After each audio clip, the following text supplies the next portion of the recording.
Hello, hello everybody. Welcome to today's stream. Hope you're doing fine today. Hope you had a nice day so far.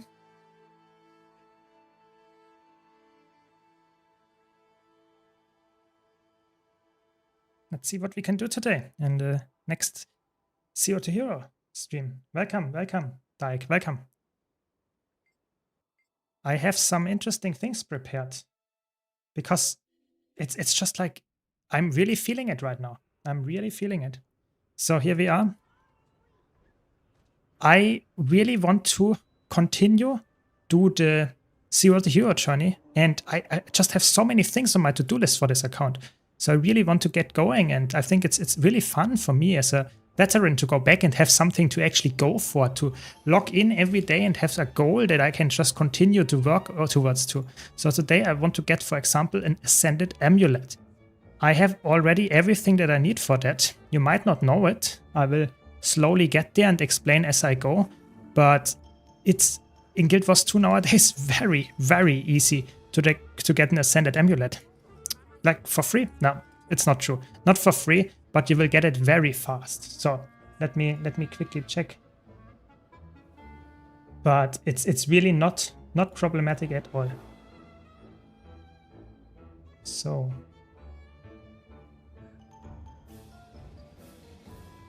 I need a little bit of everything from the bank, and then we can craft it.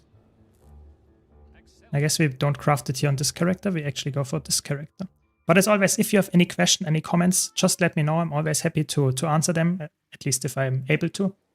But just ask and I will get there, hopefully. So we need some of that. You might already have guessed what it is. You might already have guessed, but I will explain as soon as I'm prepared here. Give me a second.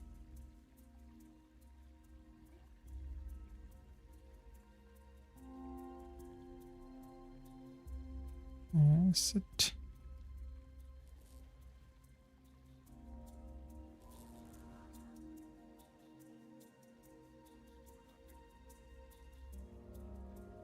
I think that's all. Okay. And then we go to this vendor here. This is, I'm not joking. This amulet here is an Ascended Amulet with stat selectable conditions. So you can select any stats that exist in the game that you have the expansion for, and you just need to invest 33 gold or something. That's it. And I already have this on this account, and there's nothing, no currency, nothing that you need for that. Just 33 gold. That's it. Everything else is not important. So where is this? Where can I get this? Here. So I will purchase this thing for 25 shards of glory. Okay, purchase it. Then I need 50 shards of glory, which you can get all from the trading post. You don't have to have any PvP experience or anything for that. You just go to this vendor, purchase it, nothing else. You just get this for 50. Then you get the next thing for 75. And then you get the last thing for 100. And then that's all that you need. That's all that you need here. And then you just go to the Mystic Forge. Really, that's the whole thing here. So let's go to Lion's Arch, exactly, and craft this. Welcome, Jove, welcome. Yeah, I have a good stream so far. Just started, and I hope you can stay for a while. But yeah, hope you're doing fine, everyone. Welcome, Loco, welcome. So I wanted to go to Mystic Forge and just like throw everything that I have here in the Mystic Forge. That's really like the whole idea here is to just put them, the things that I just got. So Mystic, the Essence of Determination. Yep, there we go. And some blood. 20 vials of powerful blood, 50 of those. So it's really cheap. Some bloodstone dust that I have anyway way too much. And just like a little bit of gold. Like in total 33 gold for a completely free stat selectable Ascended piece. Yes, it's obviously not the most, what can I say? It's not the absolute like best value item that you can get. You can get Ascended Amulets very easy for farming them, for example, for Living World Season 3 currencies and stuff like that. But if you're a new player and just want to get the best in slot straight away gear, this is the way to do it. So this is the first item that you want to go here for. Then you do this 4 more times. And that's it. You know, just put everything in. just a little bit of gold. You will see that in a second. No currency from PvP or anything. You can just play whatever you like and just invest 30 gold and you will get it. And then you combine those 4 items that I just crafted here, again in the Mystic Forge, together and get an Ascended Amulet. You know, this Vial of Salt Amulet, where is it? There it is. Let's just clean up the inventory for a second. This amulet, Ascended Amulet with stat selectable stats. Yeah, you can customize it and get every single stat that is in the game. If you have all the expansions. It's really good. It's really, really good. And of course, I will use that here for the stats, not like Berserker or something where you can get it quite easy from just a Laurel Merchant or stuff like that. No, I want to use this, for example, for Harrier's pieces, which can be a bit annoying to get, and like investing 30 gold for one-time Ascended Amulet that you can stat select, it's amazing. It's really, really good. And don't forget, if you ever, for whatever reason, want to go for the Legendary Amulet from PvP, this is the precursor for that. So if you really wanted to go for that, you can. You can. So that's what we're gonna do. Really, really good. So we select Harrier, and that's all we needed. Area stats, there we go. Account bond, Ascended Accessory. Still have to do the last track for the PvP Legendary Wings. Yeah, I also want to go at some point for the Legendary back piece, maybe PvP. And the PvP one is just a lot of grind. Maybe we will do some more PvP today to get this also progressed, but it takes a while. You need I think you need 2 reward tracks, 2 of those, how is it called? Glorious reward tracks here, exactly. But sadly, they don't give 7 Mystic Clovers, they only give 2, so you have to make the decision in the beginning if you want to go for the back piece or if you want to get some more Mystic Clovers. So I will at some point work towards that, because maybe I will really get the PvP one, maybe Ad Infinitum is a bit more achievable.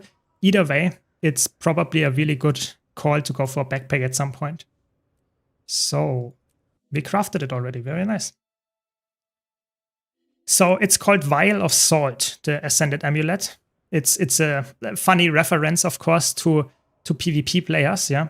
It's stat selectable, it's an Ascended Amulet, and it only costs 30 gold, roughly, something like that, 33 gold, depending on the current prices.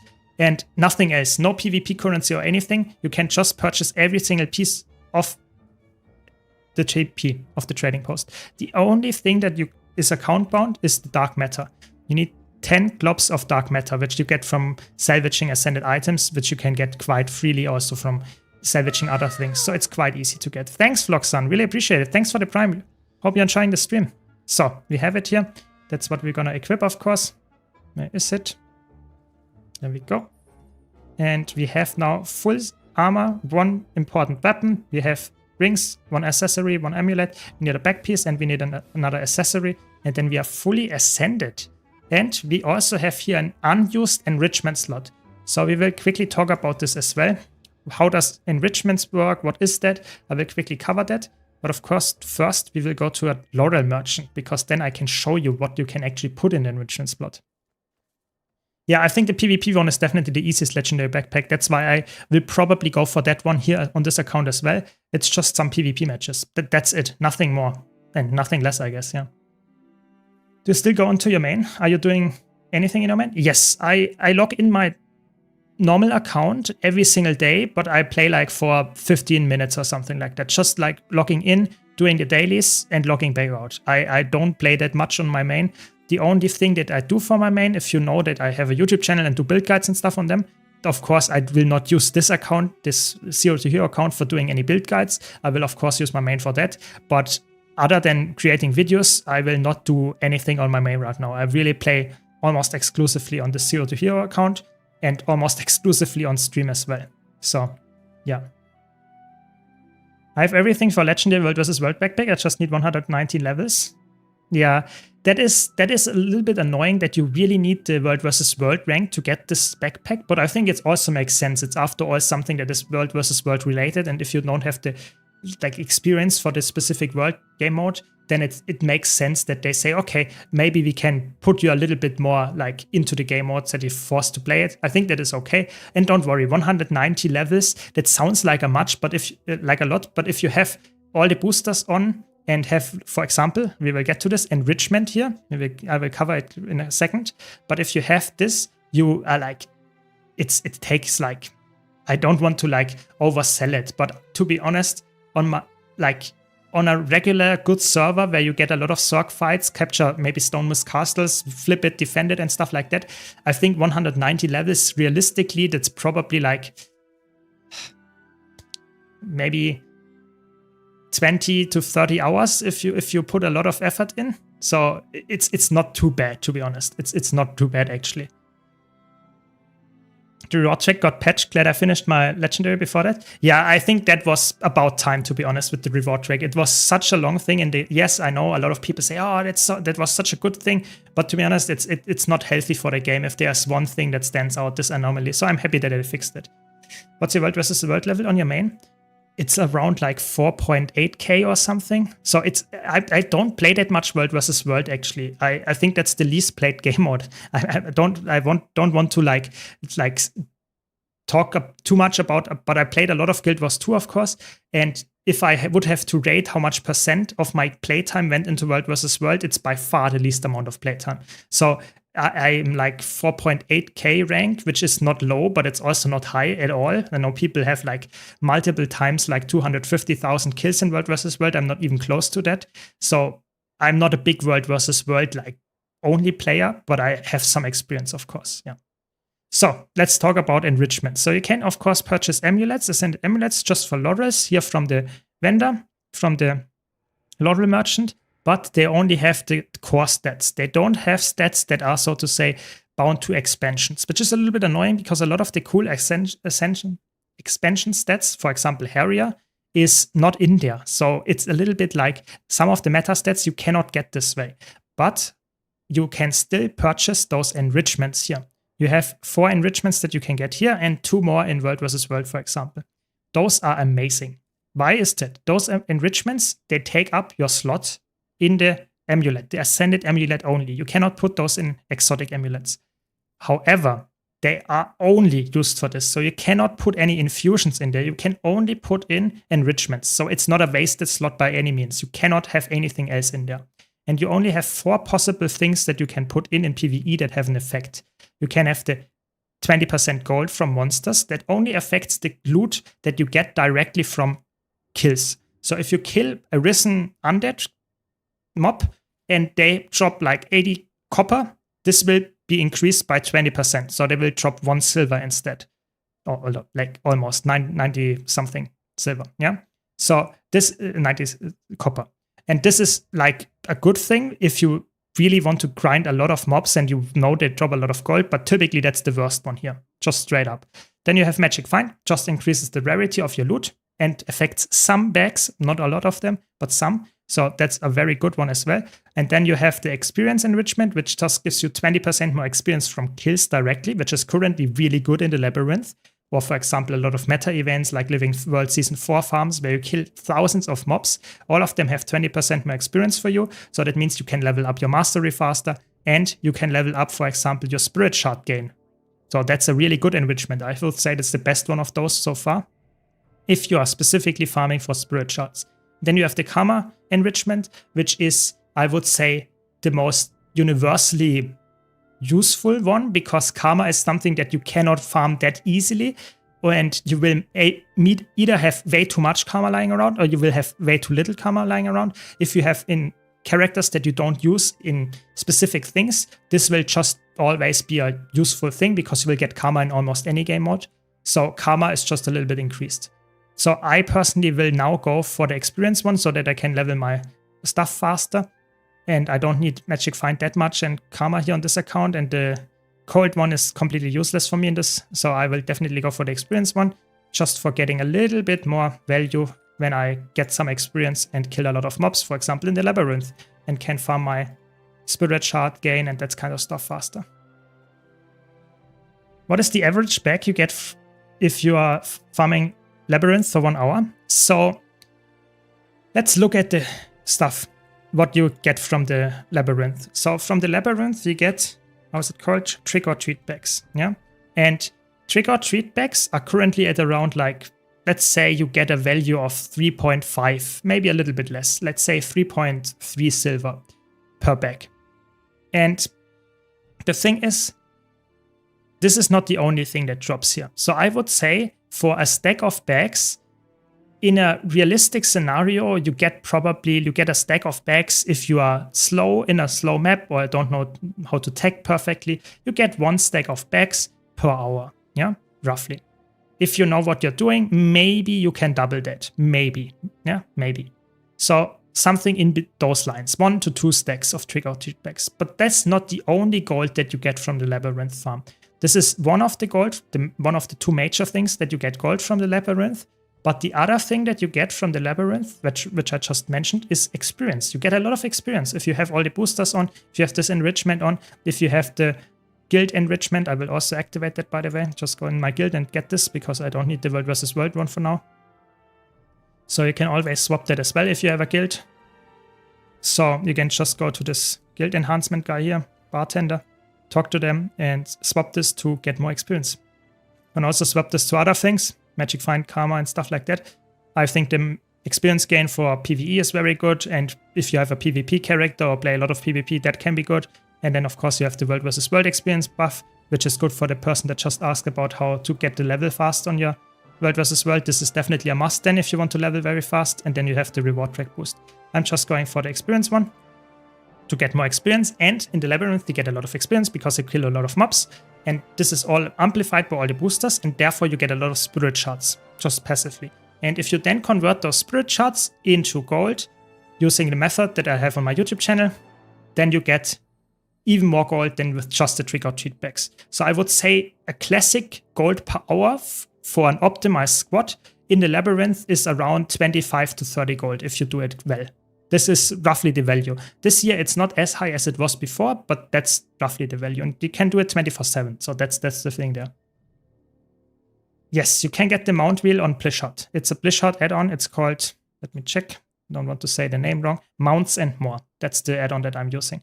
And it's really nice for having the mounts, but also you can, for example, have the fishing tool or stuff like that set up as well. I mostly use it for the mounts though. Exactly. So let's go in for some maybe strike mission. Let's see what we can do. Or maybe some fractals. There we go. But yeah, if you have any questions, just ask. Always happy to help. Yeah, no worry. Always happy to help. And I think it's important to talk about stuff like this experience and where you get gold from the labyrinth, because I got a lot of questions under my YouTube video about how to farm or what the best builds are for farming the labyrinth. And a lot of new players said, yeah, I really want to farm this labyrinth, but I don't really know what is going on. I don't know how to like get the gold out of there. And that's really the 2 major things are getting specifically trick-or-treat bags, selling them or opening them if you're feeling lucky. And that's about it. That's one of the 2 gold ways that you get, but that's not the only one. You get other things as well, yeah? So for example, the spirit shards, which is the most important thing. If you get a lot of spirit shards, you don't know what to do with them. It's definitely something that I would recommend a new player to see and check, oh, I have that many spirit shards, I don't know what to do with them. One of the things that you can do is definitely convert them to gold. I would not necessarily recommend doing so, but you can. If you are having a lot of them, like I do on my main account, this can be a worthwhile way to get some gold out back. But be aware, you need a lot of spirit shards, sometimes for legendaries, sometimes for the legendary skins, for the Oreen variants and stuff like that. So sometimes it's worthwhile to say, okay, I save my spirit shards and don't convert all of them. Just wanted to mention that here. So what kind of, I think I'm quickness, I'm pretty sure. Yep, there we go. That's good because we have a druid. If they provide alacrity, I can cover the quickness. No one else provides here any other boon, that's good.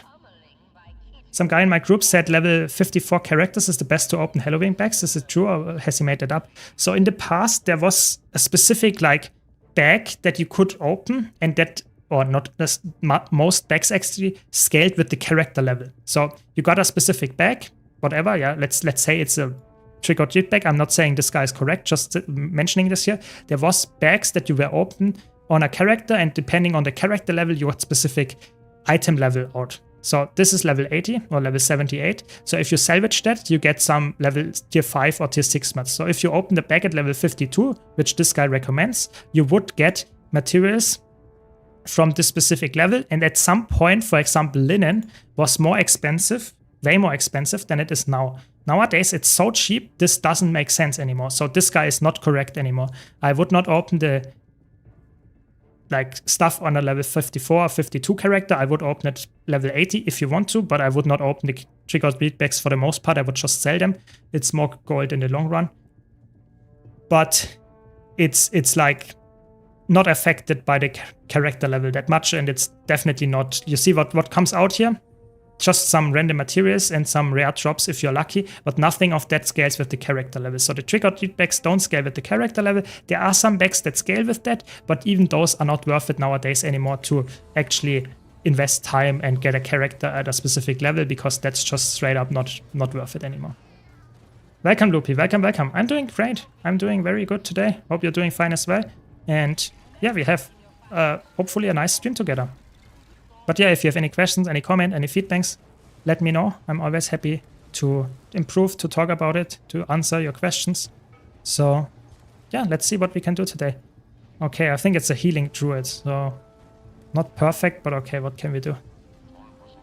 What can we do? Then I will swap, I guess, to Celestial DPS, a little bit better, more DPS, but not ideal because I'm obviously more healing stats and stuff. But okay, what can we do? I'm fractal level 40. I really want to push to tier 3 fractals. Maybe we can do that today later as well. What are the dailies today? Let's check that. We have 27, okay. We have Chaos, Nightmare, and Aether Blade, okay. Yeah, maybe we can push a little bit. We will see, we will see. I really want to get into tier 3 fractals because this is time gated, so to say. I need to be level 45, or like level gated rather. If I'm level 45, I can see the tier 3 advertisements of groups here. Or if I'm in a group with someone that actually has that as well, which is obviously quite unreliable.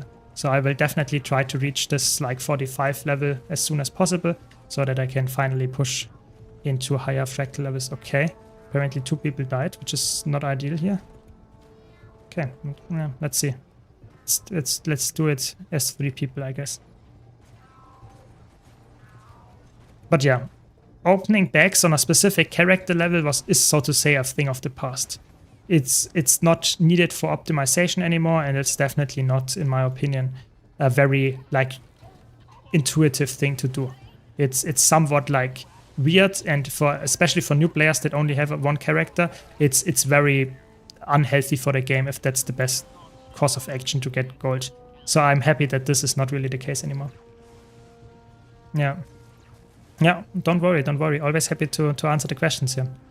I did it in the past, of course, when it was back then it was really lucrative. So there was a time where this was really like you made like double almost the amount of money for opening bags, so even more than that. So there was a time where this was definitely the way to do it, but that was just like years ago at this point, like at least 5 years ago. So things change over time, and I think that's if it's for the better, I'm happy. If it's like for the worse, then not that much, but that's not. Economy in Guild Wars 2 is like a rather, I would say, rigid thing. Sometimes stuff changes, but in the last few years, I think the economy stayed rather like quite rigid and in a good spot in that regard.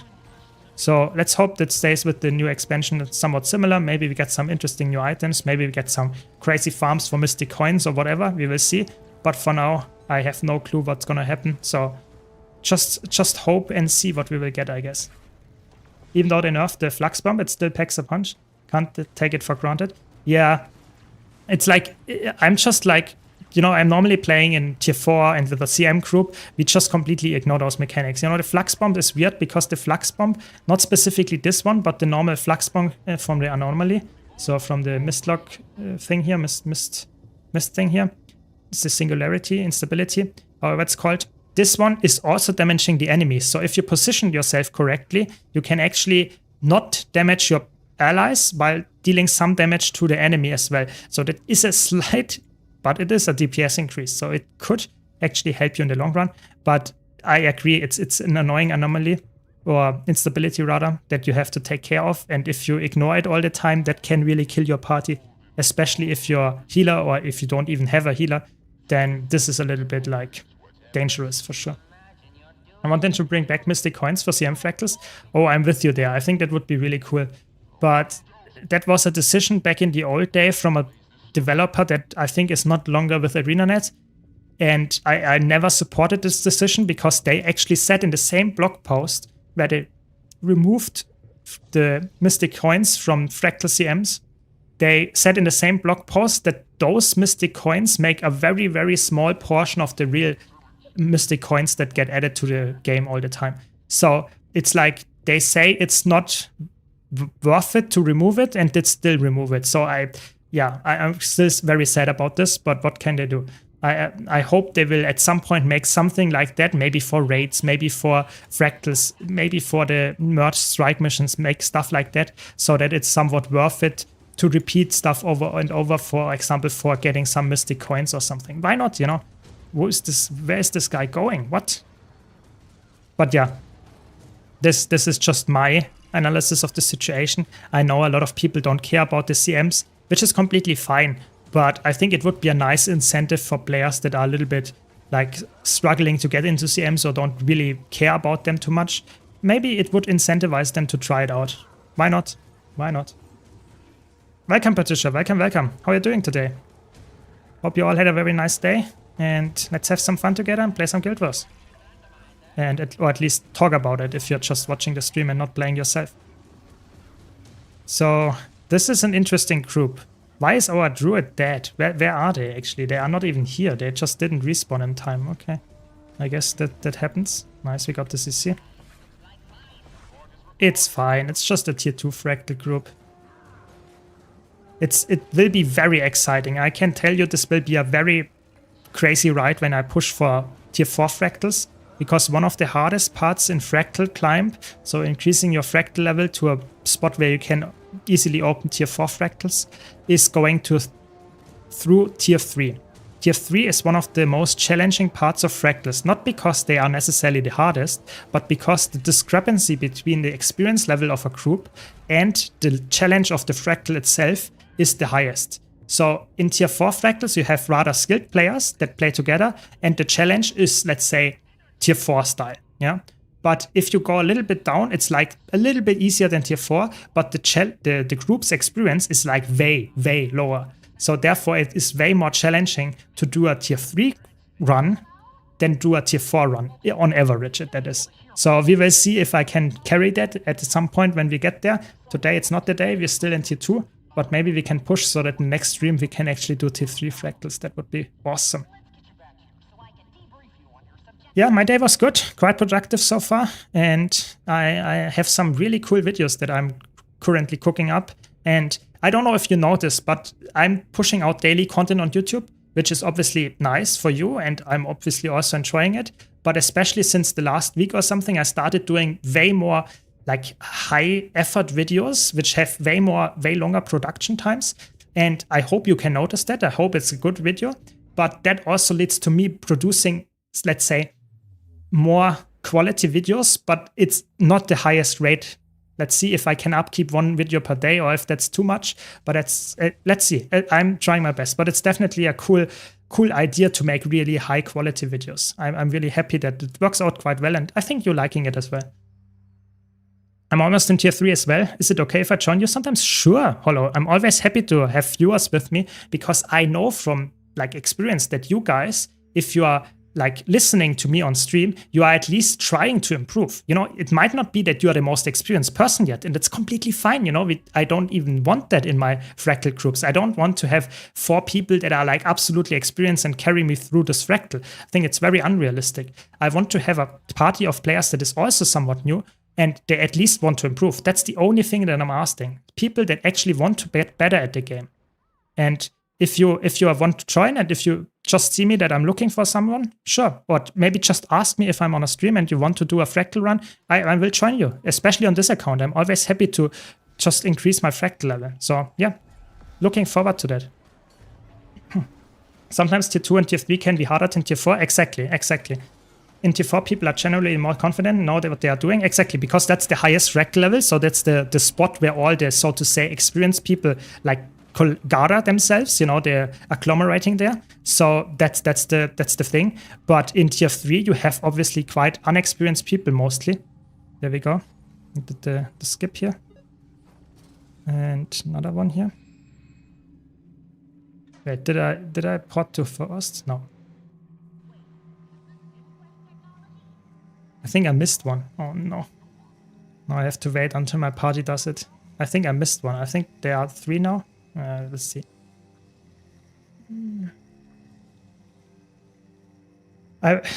Yeah, me as a new player struggled a lot in tier 3. Tier 4s are way smoother. Yeah, exactly. And that's even if tier 4s are objectively harder than tier 3s. It's just the party composition typically is more, let's say, forgiving in tier 4s because you have more experienced players. I don't know if the party is actually getting that done or if I have to do it. Let's see. Let's wait a bit. I never did tier 2 and tier 3 fractals. I did tier 4 right away with friends who made the group for me. I mean, that's also a way to do it.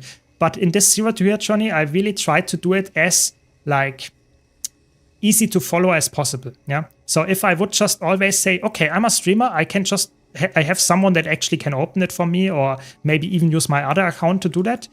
That is like something that is not very relatable. So a new player will not be able to do that. So for me, it's definitely like I want the most likely scenario here to actually make it so that, there we go, we did it, that someone that is just starting the game can follow my journey and will be able to do the same stuff that I'm doing. Maybe not as fast as I am doing it because I have more experience, but at least they can follow me along and know this is possible and not something that they will never reach because they don't have the specific friends for that. That's my whole goal here. Let me swap, please.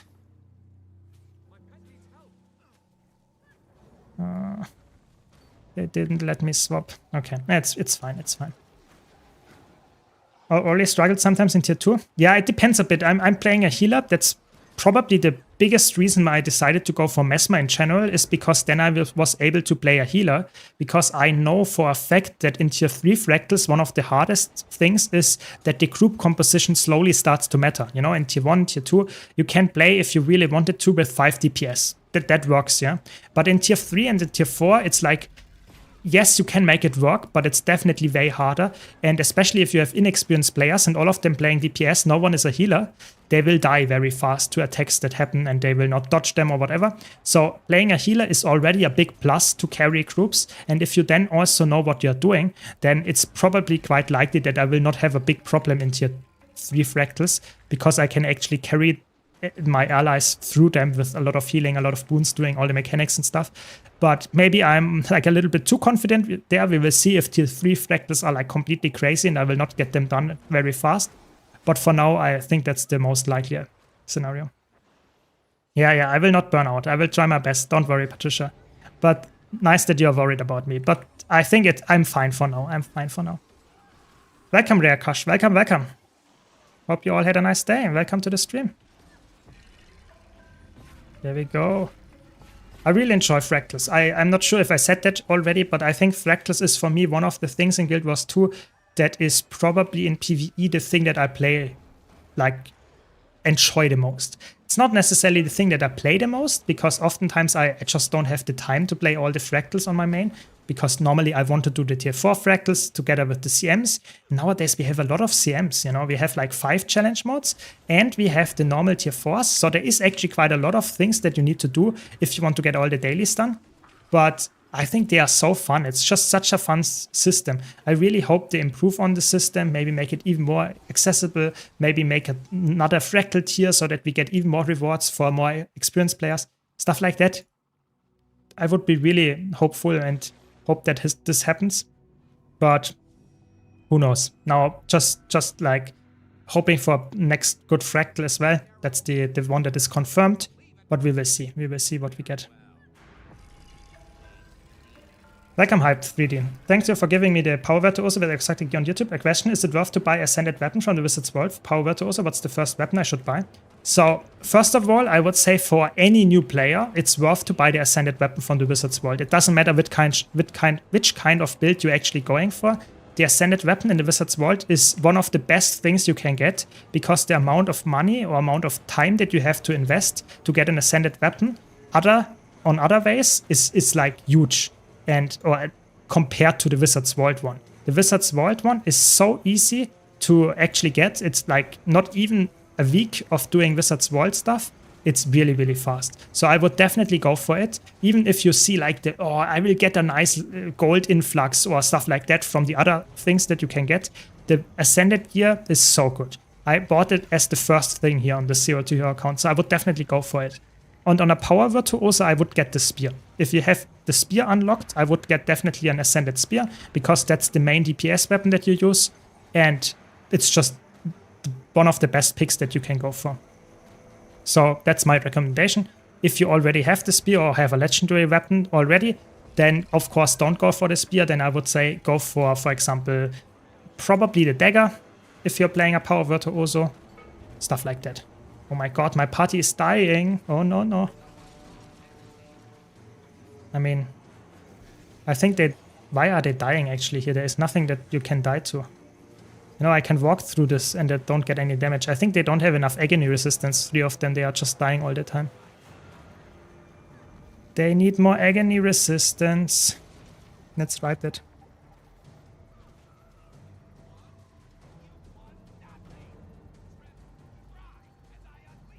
With the smiley at the end so that they know I'm not toxic, you know. Yeah, I'm always happy to help.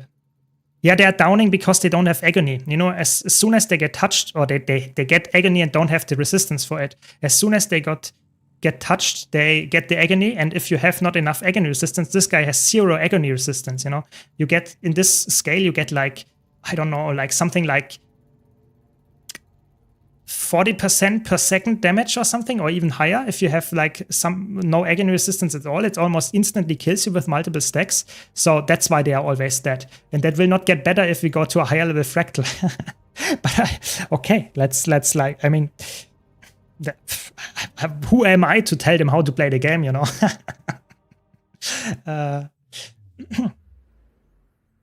Welcome, Sandori. Welcome. I still need to search for a low intensity or beginner Power Virtuoso to start learning the rotation. So Power Virtuoso is, in my opinion, a little bit tough to make a low intensity version of it. I think the lowest intensity that you can get, or rather low intensity that you can get. Oh no, we lost one player. That's not good. We need someone with more higher fractal. Okay, let's go and see.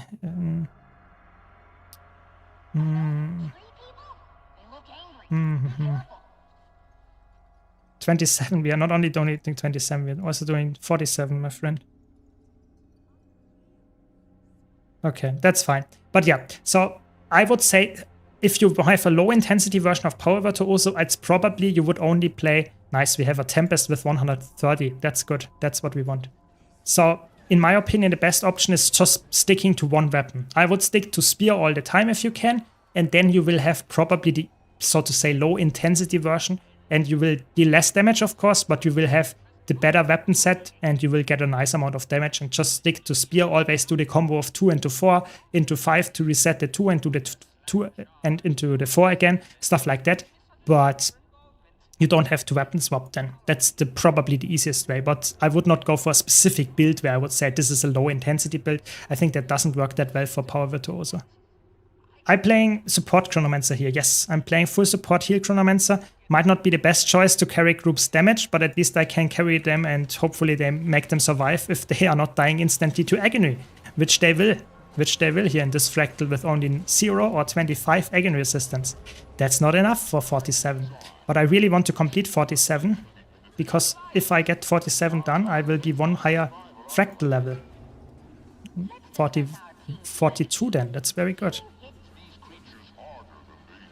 Yeah, we will see. Maybe someone has to leave and then we can continue. I really want to push a little bit fractals today. That would be my big goal, but we will see. Maybe we can do another run later with you.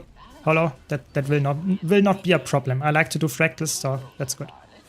Is there an open world build that can solo map and still help, not looking to carry support in large events? Yes.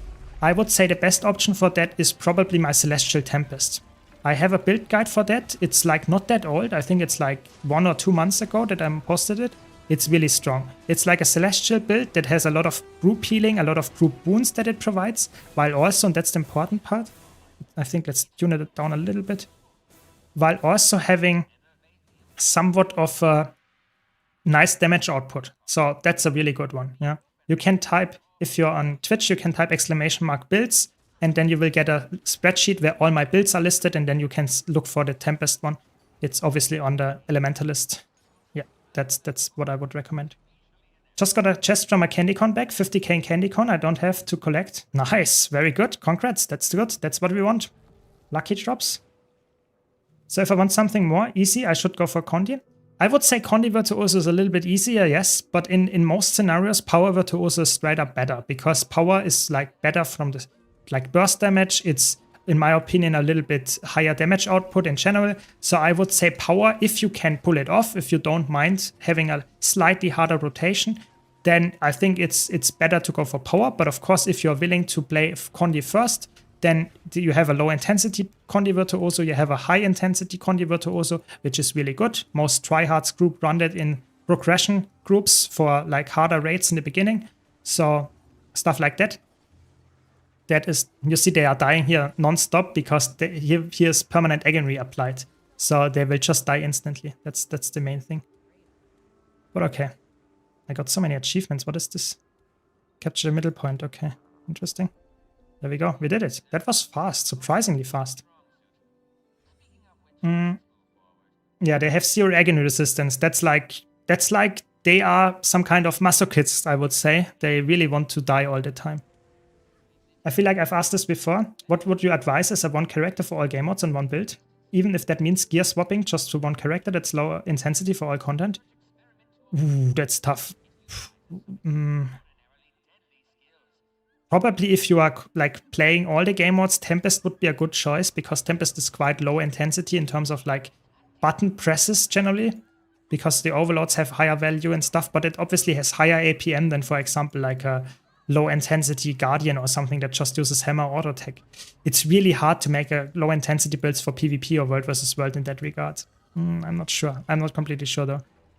Have to think about it more. I would say Hammer Guardian could be a solid pick for PvE, but for competitive modes, it's not a good pick. I don't know. It's really hard to choose.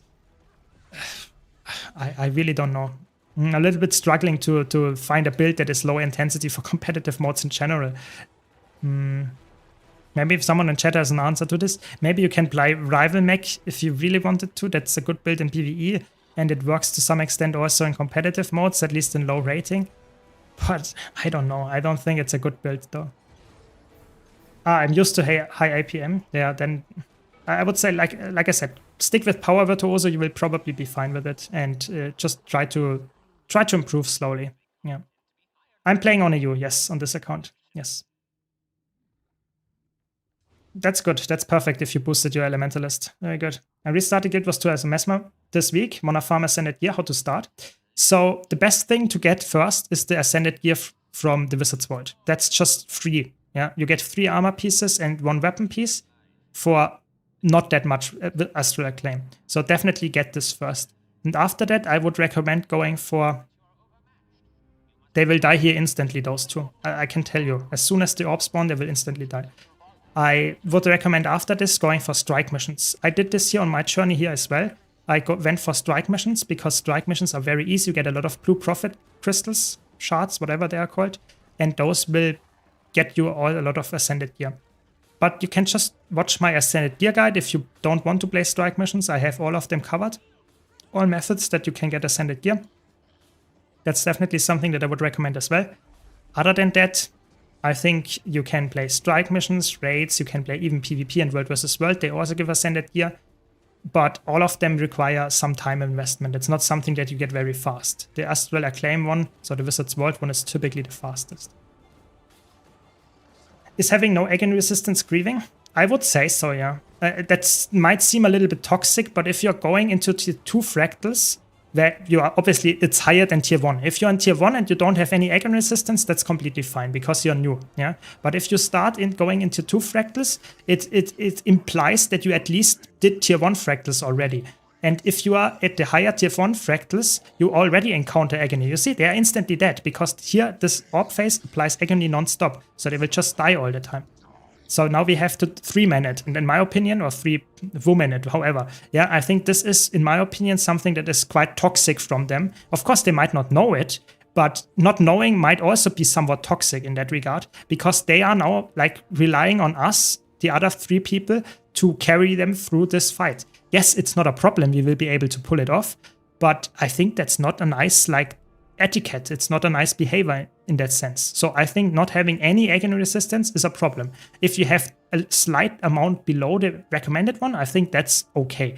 But if you're instantly dying, that's just not nice. That's just straight up, in my opinion, I would say grieving, maybe without their knowledge, but either way, I think that's not a healthy behavior. Yeah, single element evoker is viable. I'm looking forward to this build. I will try it. I will make a lot of build guides about it. You can like bet on that. I will be very excited to try it out. Yeah. Yeah, sure. Have fun with Elementalist. And of course, if you have any questions, just ask. I'm always happy to answer questions. Yeah.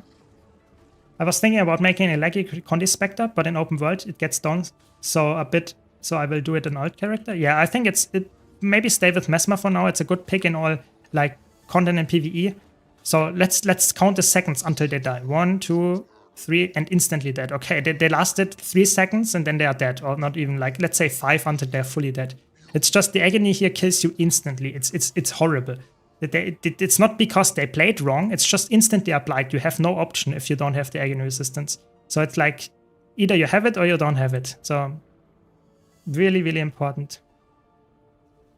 There we go.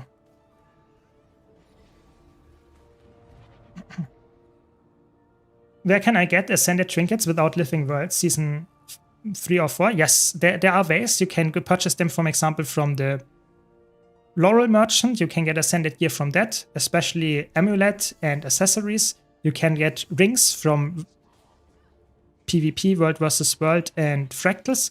And you can get, where is it? The back piece. Back piece you can also get from Fractals or PvP. So there are multiple ways where you can, or even World vs. World as well. So there are multiple ways to get those. I think the easiest is still Living World Season 3 to farm them, because they will allow you to get a lot of different like map currencies that you then can spend on the specific item that you want. And they are all stat selectable, which is really nice. For example, the Laurel Merchant ones, they are not stat selectable, which can be a little bit annoying. So you really want to get the right set for that. But other than that, I think that's probably the best ways. I have, like I said, an Ascended Gear guide on my YouTube channel. You can check it out. It's very concise, tells you all the ways where you can get Ascended Gear. And of course, it covers also trinkets. Not only tells you where to get it, but also what's, in my opinion, the best way to get it. Yeah, can recommend it. I thought Fractals are the way to go for Ascended Gear. Yes, Fractals are a very good way to do it, but it's not the only way to do it. I think Fractals, for me, is a very nice, consistent way of doing it, but it's not necessarily the fastest way, because they are somewhat daily gated. They are somewhat like, not all of the things that you can get from Fractals is the fastest possible way, but if you do them every single day and just increase your Fractal level consistently, then it's definitely something that is worth doing. And you will get full Ascended Gear. It's possible from only Fractals, yes. The Wizard's Vault will easily give you 3 pieces if you do dailies. Yeah, exactly. And then when the new expansion drops, you will get another 3 armor pieces and another weapon piece. Exactly, good point. And then you have like already your full armor and you have 2 weapon pieces, which is really, really good. It's like a really good coverage already. So just straight up very good. Yeah, the Living World, if it's again on promotion, I will definitely buy it here on this account, because I already like have my eyes on that. But for now, I'm like a little bit more like looking towards stuff that is like acquirable for me right now without spending gold. But I think like the stuff I was already thinking about buying on this account here, the like a Copper Fed, or like maybe the Rune Crafters, or maybe even the, where's it, Candy Corn Gobbler somewhere? Yeah, here. Those items, because they're so good, you know, even on a new account like this one, those are just so good items. So maybe I have to go for them and invest some gold for the long run, because it's such so good. It's so good. And I have some gold to spare right now. I have like almost 400 gold, so that's quite good in that regard. And I also can sell some candy corn bags here, I guess. Yep, there we go. Let's sell them. Almost 10 gold. Not too bad, not too bad. And yeah, we will also make some more gold after this, of course. But I think the Living World seasons are definitely worth purchasing, especially if they're on sale. So I guess I will wait for the sale as well and purchase it here on this account. Yeah, winter berries are insane. Like, you can farm them with multiple characters and they are so fast to farm, especially if you have, for example, Cliff of Industry. You can like swing, move to the next one, swing, go to the next one. It's crazy. It's really fast. I did that on my main account for months just because I found it really fun to do. But it's also very easy to get the Ascended stuff from there. It's really good. Highly recommended, yeah. My complaint, getting Ascended gear and trinkets takes a long time. I would say Ascended gear with specifically weapons and armor, I think is actually nowadays quite fast to do if you know where to get it. I think trinkets are not as fast if you don't go to the Living World seasons, but if you do, I think they are actually extremely fast as well. I think Ascended gear, you have to look at it like that. Ascended gear is the highest gear, you know?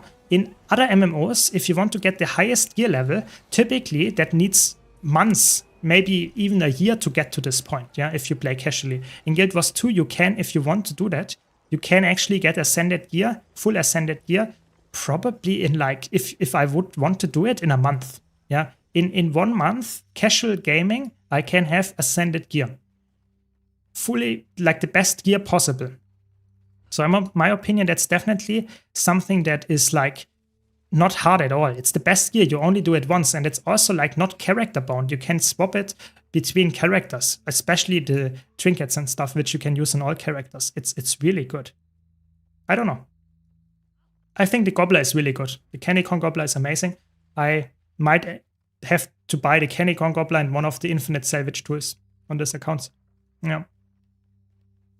I think it's just so good. I think it would be a waste if I would not invest time in that. Yeah. It's weird the silver fat is cheaper than the copper fat.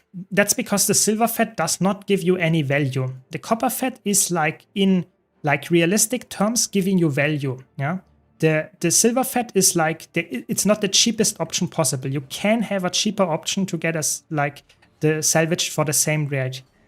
The copper fat is like the best option possible in that regard. So that's why the copper fat is like a little bit more expensive, because it's, so to say, in the long run, the most like economic piece. So it gives you the most amount of money for salvaging stuff. Whereas the silver fat is more convenience and not really like giving you a lot of money, if that makes sense. Do you have any recommendations for gold farming? There are so many ways to farm gold in Guild Wars 2. You can check out my YouTube channel. I have like multiple gold guides. I have a full playlist of that and also some tier lists where I talk about specific gold farms and rate them. So you can check them out. But in general, you have to let me know a little bit more about what you actually enjoy. If you like fractals, if you like open world, whatever. So then I can give you some more feedback on that regard. What is actually good to farm. But right now, the Labyrinth is really easy to get into and gives you 25 gold an hour if you do it correctly. So that is probably a good starting point. But yeah, that's probably what I would go for. That sounds good. Let's do that.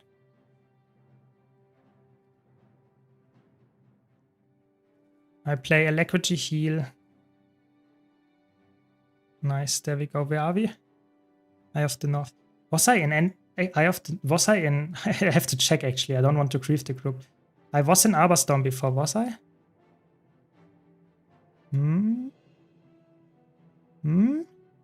Yeah, maybe I have to walk there. I think I'm not sure if I was in Arborstone before.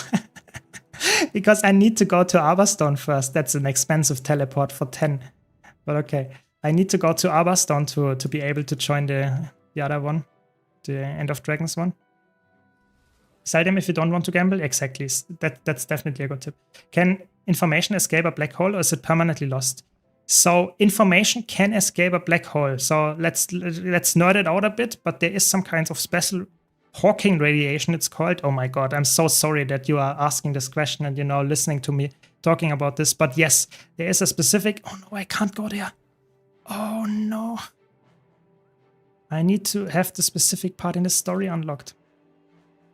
I think I can still teleport there with a teleport to friend. I'm pretty sure. We have to try that later. But yeah, I think that's like, it can escape. It can, but it's not really information in that regard. Yeah. Like, yeah, Grüße back. Grüße back. What thief spec would you recommend for a fresh level 80 thief to focus on mostly in open world fractals and strikes? If you like to play DPS, I would go for probably a Daredevil, if you like that. If you want to play a support thief, I would go for a Spectre. That are the two options, I would say. Yeah, but don't get me wrong, Deadeye is also fine and Antiquary will also be fine. It's just that those two, I think, are probably the best, safest things to go for. I just watched like 20 YouTube videos. Nice, that's like very good. Very glad to hear that. What's your opinion on the Halloween bags? Shall I open them and gamble for better loot, or should I just sell them directly for profit? I would personally sell them. I think like the time that you spend on opening them is better. You're better off farming just a little bit longer, because in the long run you will get more money this way, and you will also probably not win big with the infusions. I know some people feel lucky and open them and you get really big gold, and that might be good. But I would say in the long run, or for most people, it's just safer. Sell them, save you some time, and probably get the same amount of money. That's what I do on my main account, what I do here. I don't want to open them. They get so much trash and you have to clean the inventory all the time. I don't like it. That's what I would do. Nice, very good. Yeah, nice DC. Nice, you also read about it, very good. Just Spectre, DPS or support? Spectre is really good. Spectre is like, you can play full Condi DPS, you can play Alacrity DPS, you can play a full support. It's like so flexible. That's why I say Spectre is probably the best thief spec right now for PvE. But it's also the spec that is like the most intricate one. That means that you have the most amount of mechanics to take care of to play it perfectly. But you don't have to play it perfectly in the beginning, don't get me wrong. I'm just saying, personally, I think it's also like the one that is the hardest to master, which can be a plus for most people, but it can also be a negative if you don't like that, of course. Welcome, Asa, welcome. How are the new elite specs in a nutshell? Are they interesting mechanic-wise? I would say you can summarize it that there are a lot of like fan favorites coming back. Like, for example, Paragon, the Gale Shot, and Ritualist, stuff like that. They are somewhat like a lot of people wanted and asked for specific those things.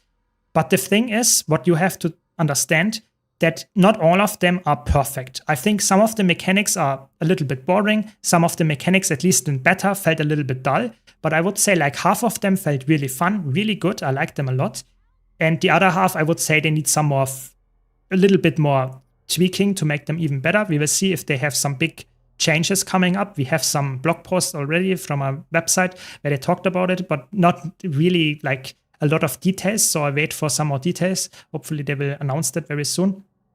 But yeah, I would say the new elite specs for me personally are a big game changer. I'm really hyped for them. A lot of them have really cool ideas in the trades and the professional mechanics.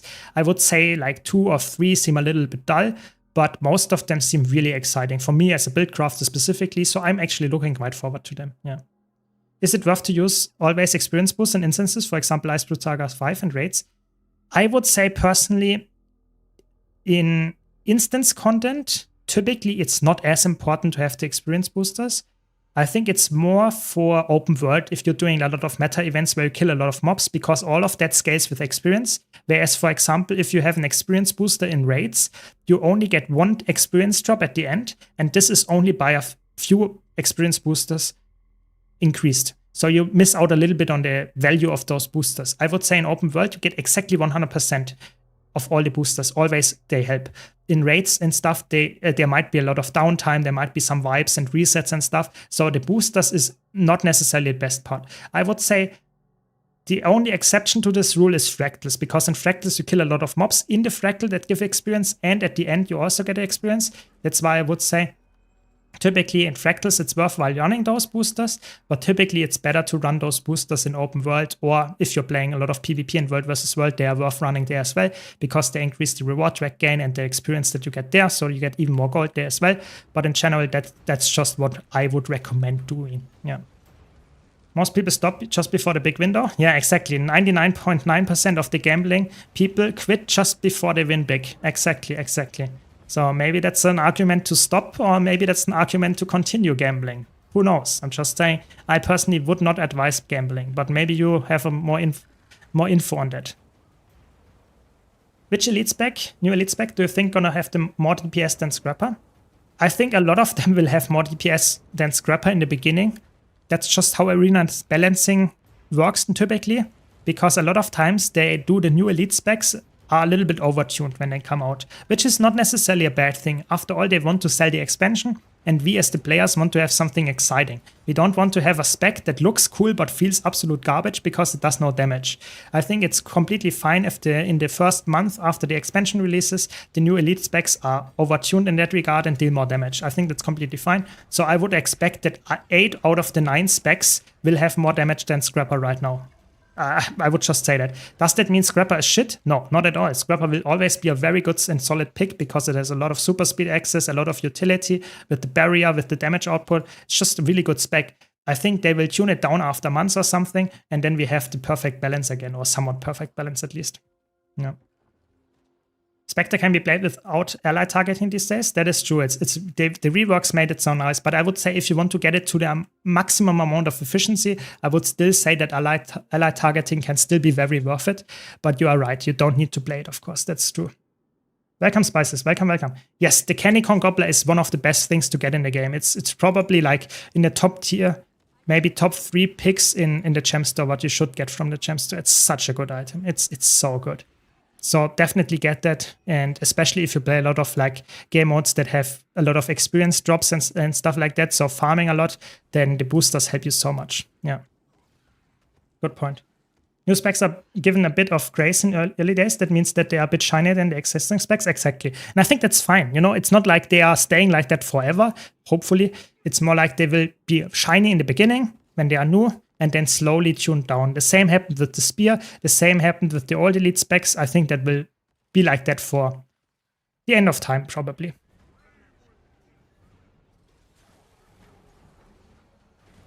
Is there an achievement to play with an ANET partner? Yes, there is an achievement to do that.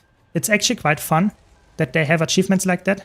Or not with an ANET partner, but with an ANET developer.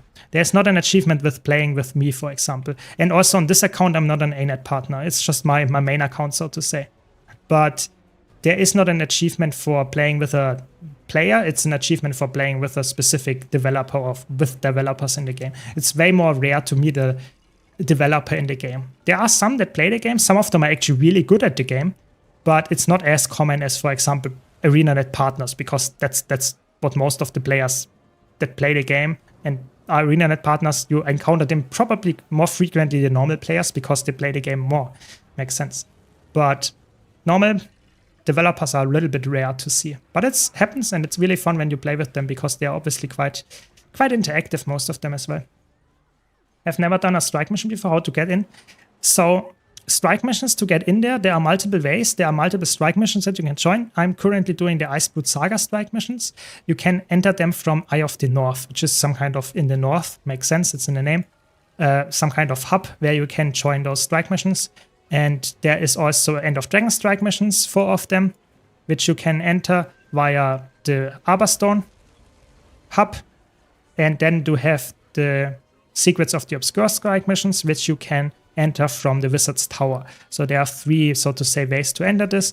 But with the upcoming expansion, they want to rework how to get into strike missions because they are they want to homogenize how to get into raids and strikes. And that means that they will probably also rework how to enter them. At least I would expect that.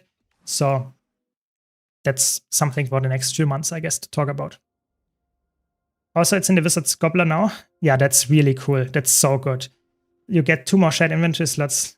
I don't know. I think it's really like a good question what to use them for. I have on my main account already like space because I have full shared inventory slots and I don't know what to do them with.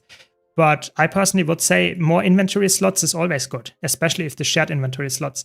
And it's so good that they added those gem store items now in the Wizard's Gobbler. And I hope they do the same for the Wizard's Portal Tome as well, so that you, for example, can put the Mistlock Sanctuary Pass in the Wizard's Tome, so that you have one more slot on top of that. That would be awesome. I would really like that. They make them attractive to entice people to try them. They need us to try them so that they can see what needs to be adjusted. Yeah, true, exactly. It's somewhat similar to the... 1 second. Yeah, so it's definitely smart marketing, and it's also somewhat similar to the beta event. They also want to try the event and elite specs so that they get more data on how they perform and what they should change, for sure. Yeah, exactly. You will, if you are currently only having the Path of Fire expansion, that's completely fine. You can just play Path of Fire, and if you want to get a little bit more out of your comfort zone, you can easily purchase any other expansion and get access to more strike missions with them. Yes. From your experience, is strike LFG normal mode toxic, and do people quit after some failure?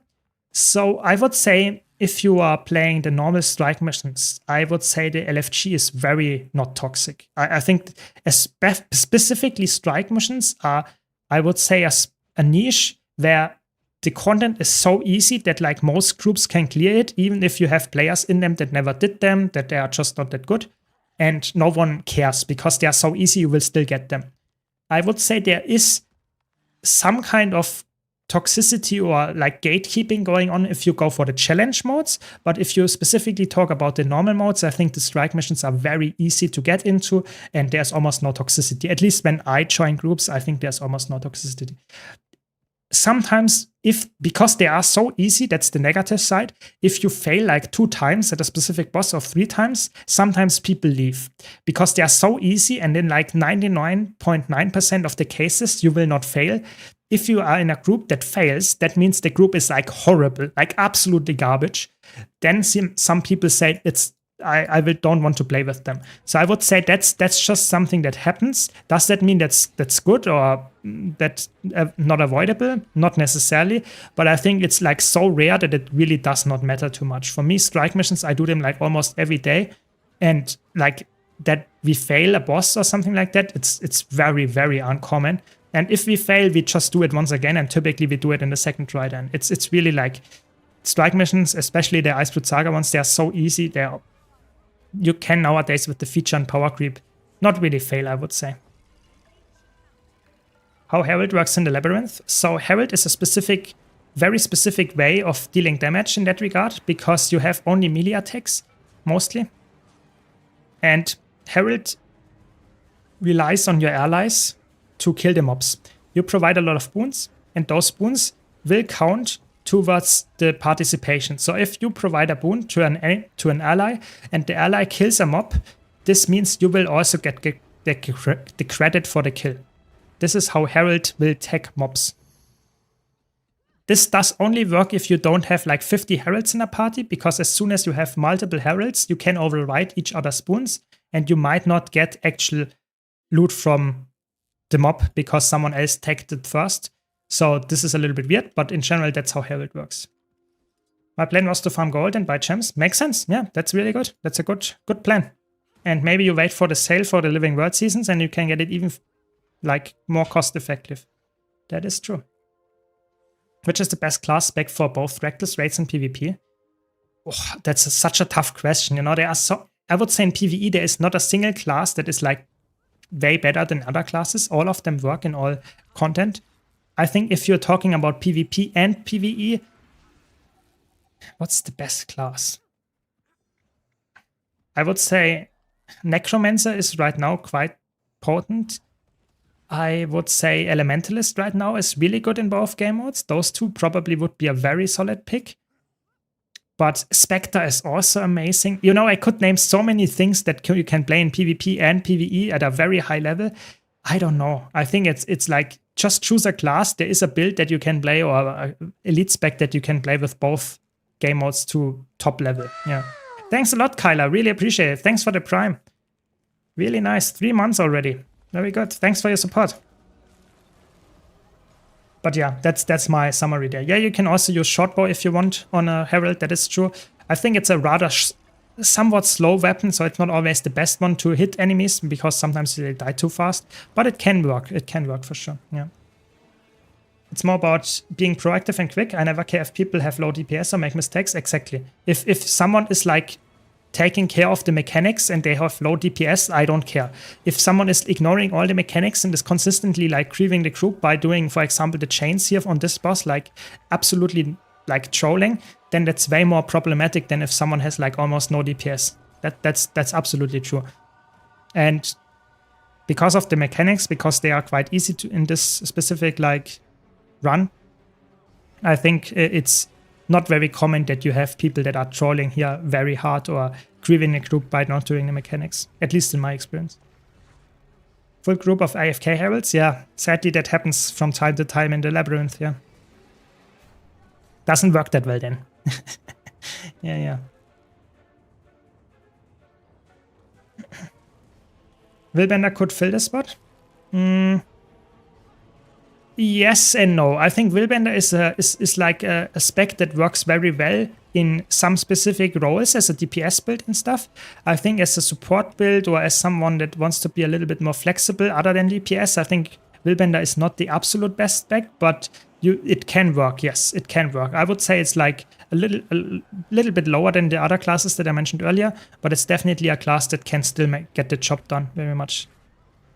You see how many people are dying here to the chains because this person is standing like completely behind them. It's always hard to say which person did the mistake there. Is it the person that like stands far away with the chain, or is it the person that actually stands inside the boss's hitbox? I think probably it's middle ground, and both of them have a little bit of the guilt, but I don't care. I mean, if we get the boss kill anyway, I'm good enough. People always ask this question on which one class is the best, but Guild Wars 2 is so alt-friendly. If you play the game regularly, you can just make one of each class and leveling is so easy. Yeah, I agree. I think that's one of the main reasons why I still enjoy playing the game, because it's like you can play the game on so many different classes so easily and swap to different builds very freely. You don't even have to have full Ascended gear or full Legendary gear even. You can do that even with exotic gear and try out different classes, because nowadays it's so easy to gear the characters, try out different builds, and you will have like a lot of fun. Even on the same class, you have so many different builds and gameplay situations that you can fill. It's amazing. It's really good nowadays. Wasn't in the early days, but nowadays it's really easy. Nice, we get even gold. No, please, kill. Nice, we got the gold reward. Better not to play Herald in lab, just to just walk and provide boons. Yeah, I mean, I personally would not recommend playing Herald if you want to like be nice, because there are so many other people playing Herald and then you grieve each other. I don't know. It depends. It depends. What's up, bro? Welcome, B-Dog. Welcome. I'm planning on playing Gale Shot when it comes out. What weapons should I prepare to get going when it comes out? So it's probably like a very common like Sword X setup, because you want to get the nice melee damage, and then probably like a Longbow. Yeah, because Longbow scales really well with the, for example, the projectile attack. That can be really good, but I would expect the normal power-based weapons that you use on any other ranger build, like Untamed, Power Untamed, or Power Soul Beast that you currently run. But there might be some balance changes to the weapon. Maybe we get some number changes that some weapons get higher numbers. I think right now the best DPS build is like, I think it's a Sword X with a Longbow. I'm pretty sure that's the highest damage number that we got in the beta event. But that might change, so take that a little bit with a grain of salt. I cannot predict the future, not yet at least. So we will see, yeah. Love the Tempest, easy to play guide.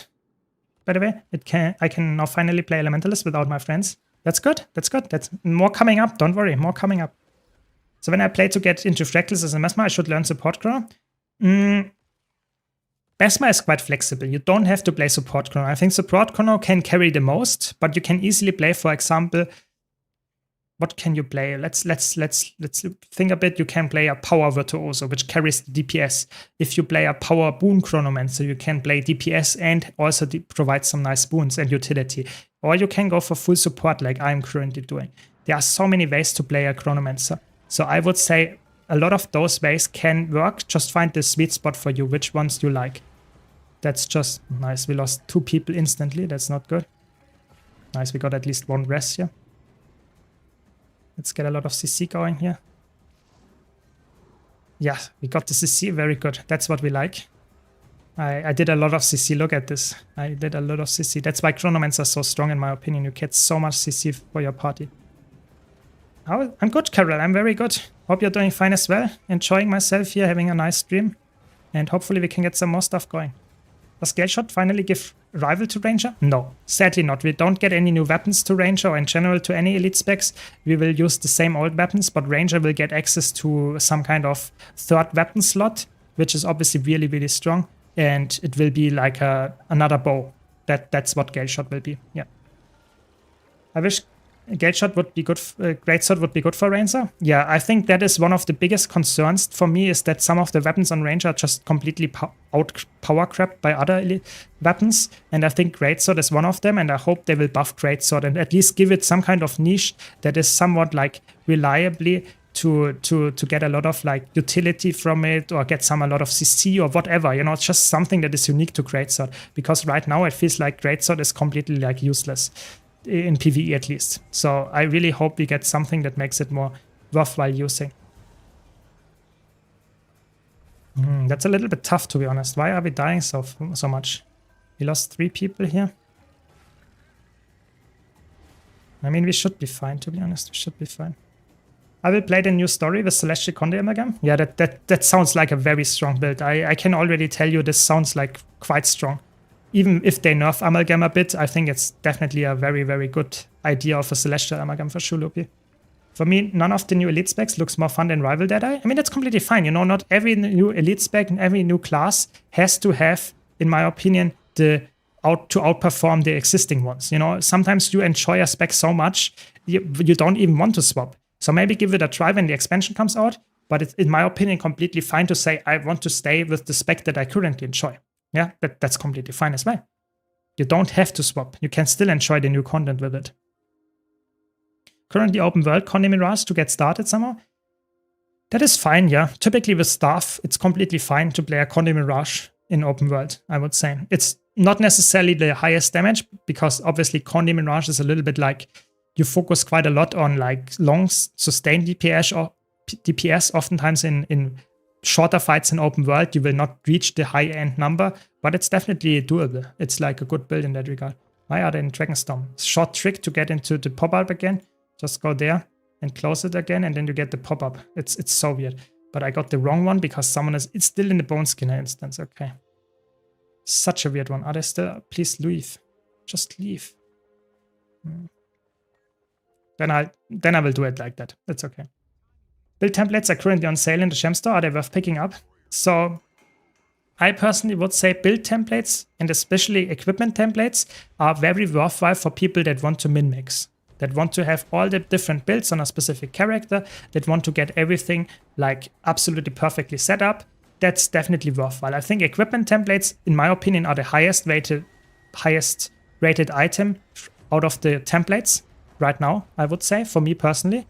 Then the build templates can be easily like circumvented by, for example, having some kind of editor or like any text editor program open in this, like on your second screen or something, and you can just paste your, like here, copy, and then you can like here paste and then paste build template, and you can just get it set up perfectly fine. You don't need necessarily a build template for that, but it of course can be somewhat like convenient. And the last thing that I think is completely irrelevant is this build storage here on the left. I think that's something that I would never recommend to buy with gems. You can buy it from the Wizard's Vault if you want to, but don't buy it from the gem store. So I would say equipment templates, quite worth it, yes, because it's very nice for players that play a lot of different builds. I think build templates arguably nice, but not necessary. And build storage expansions, completely garbage. Don't use that one. That's my summary, my short TLDR for that question.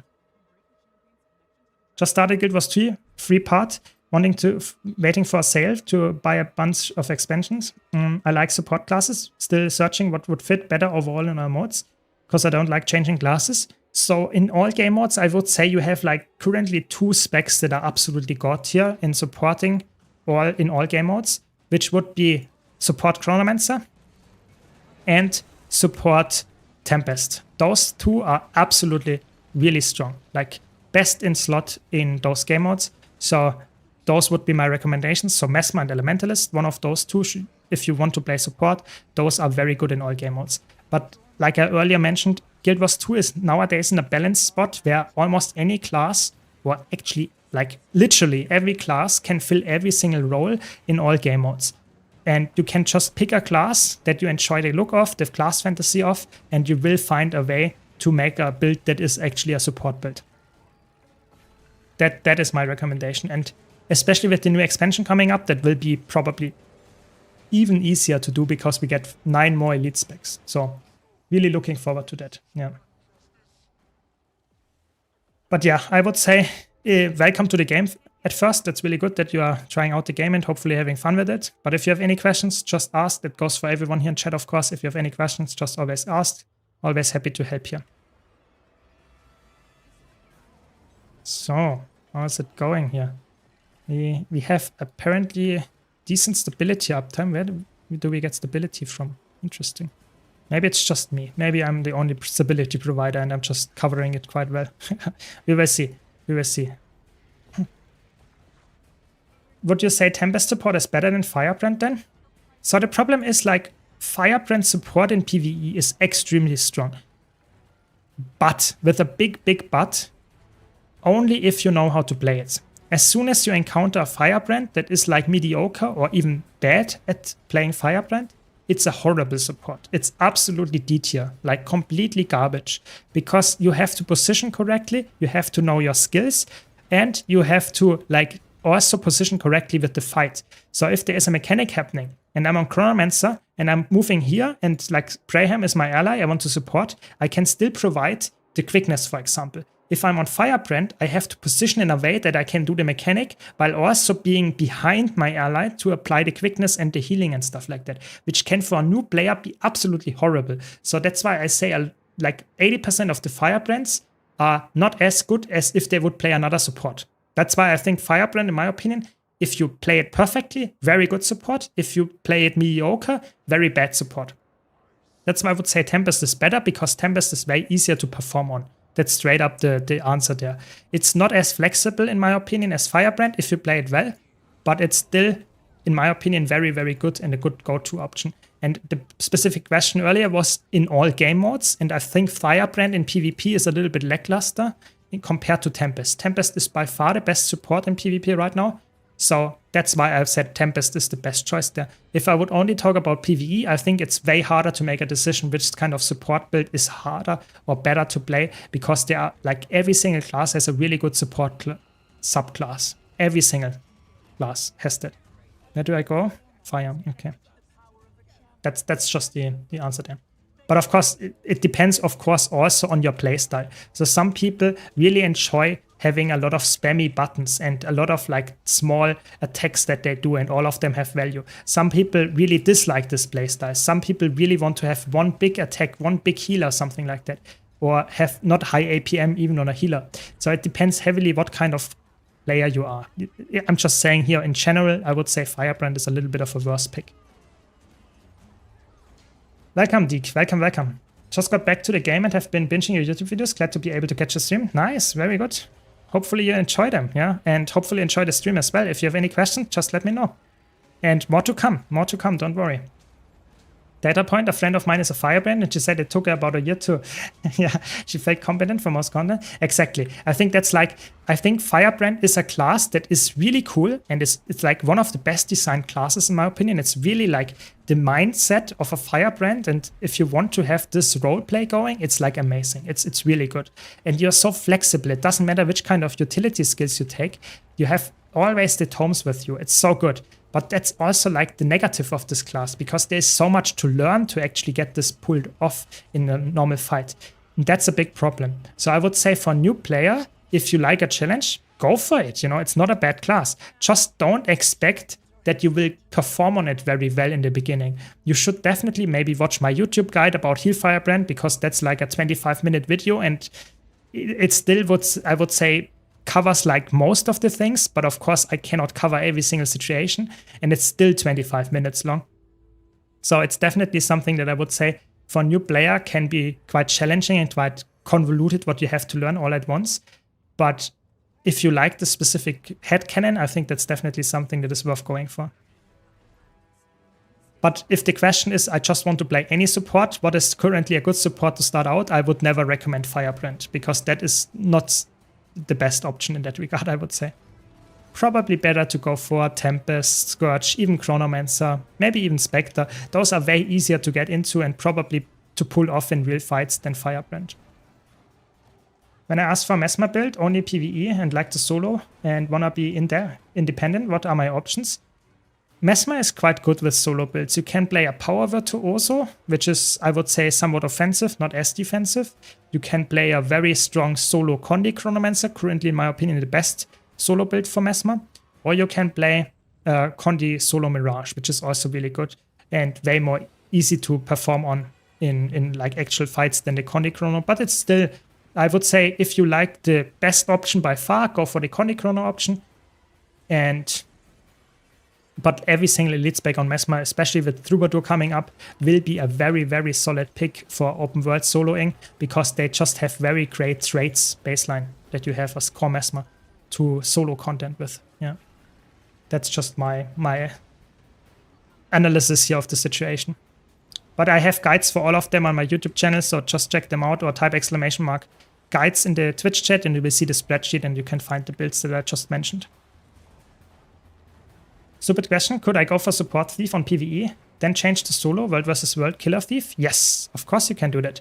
You have multiple build templates, so one of them would, for example, be the heal spectre in PvE, and the other one would, for example, be like a one-shot thief or one-shot deadeye, one-shot daredevil, whatever you want to play. Yes, you can do that, and that works perfectly fine.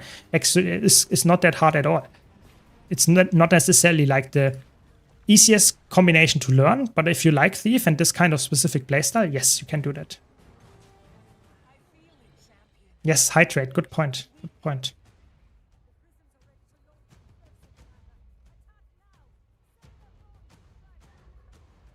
Very good. Didn't fail yet, that's good. Welcome, Filthy, welcome, welcome. So, core ranger in World versus World. Yeah, that's a topic I always, when I talk about core classes, in all the tier lists actually, there is always someone in the comments that like disagrees with me. That core classes are completely underrated and they are like, that's the go-to option in this and that situation. But come on, in my opinion, core ranger specifically in World versus World, it's one of the worst, if not the worst class to pick. So I would not recommend doing it. I really would not recommend that. What are we doing next? EOD. Okay, let's quickly check what is daily there. And if I can join, we will try that. Because I have never done that yet. Nice, we did it. We did that. 10 times Dragonstorm. Nice. But yeah, I would say core classes, specifically core ranger, is not a good pick in World vs. World. I think there are some exceptions. Core warrior is really good in the Zerg. Core guardian can be quite good. But I would say personally core ranger is definitely one of the worst core classes to play, because Untamed is straight up better in every single situation. Soul Beast is better in almost every situation as well. And even Druid is just straight up better as a DPS build, as a healer.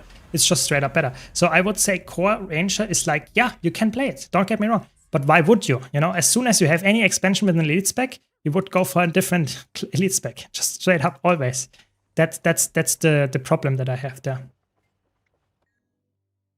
Today I got wrecked by Core Ranger when I was roaming on my Assassin Soul Beast. And that Core Ranger was only Longbow and Jungle Stalker. I felt uninstalling Guild Wars 2.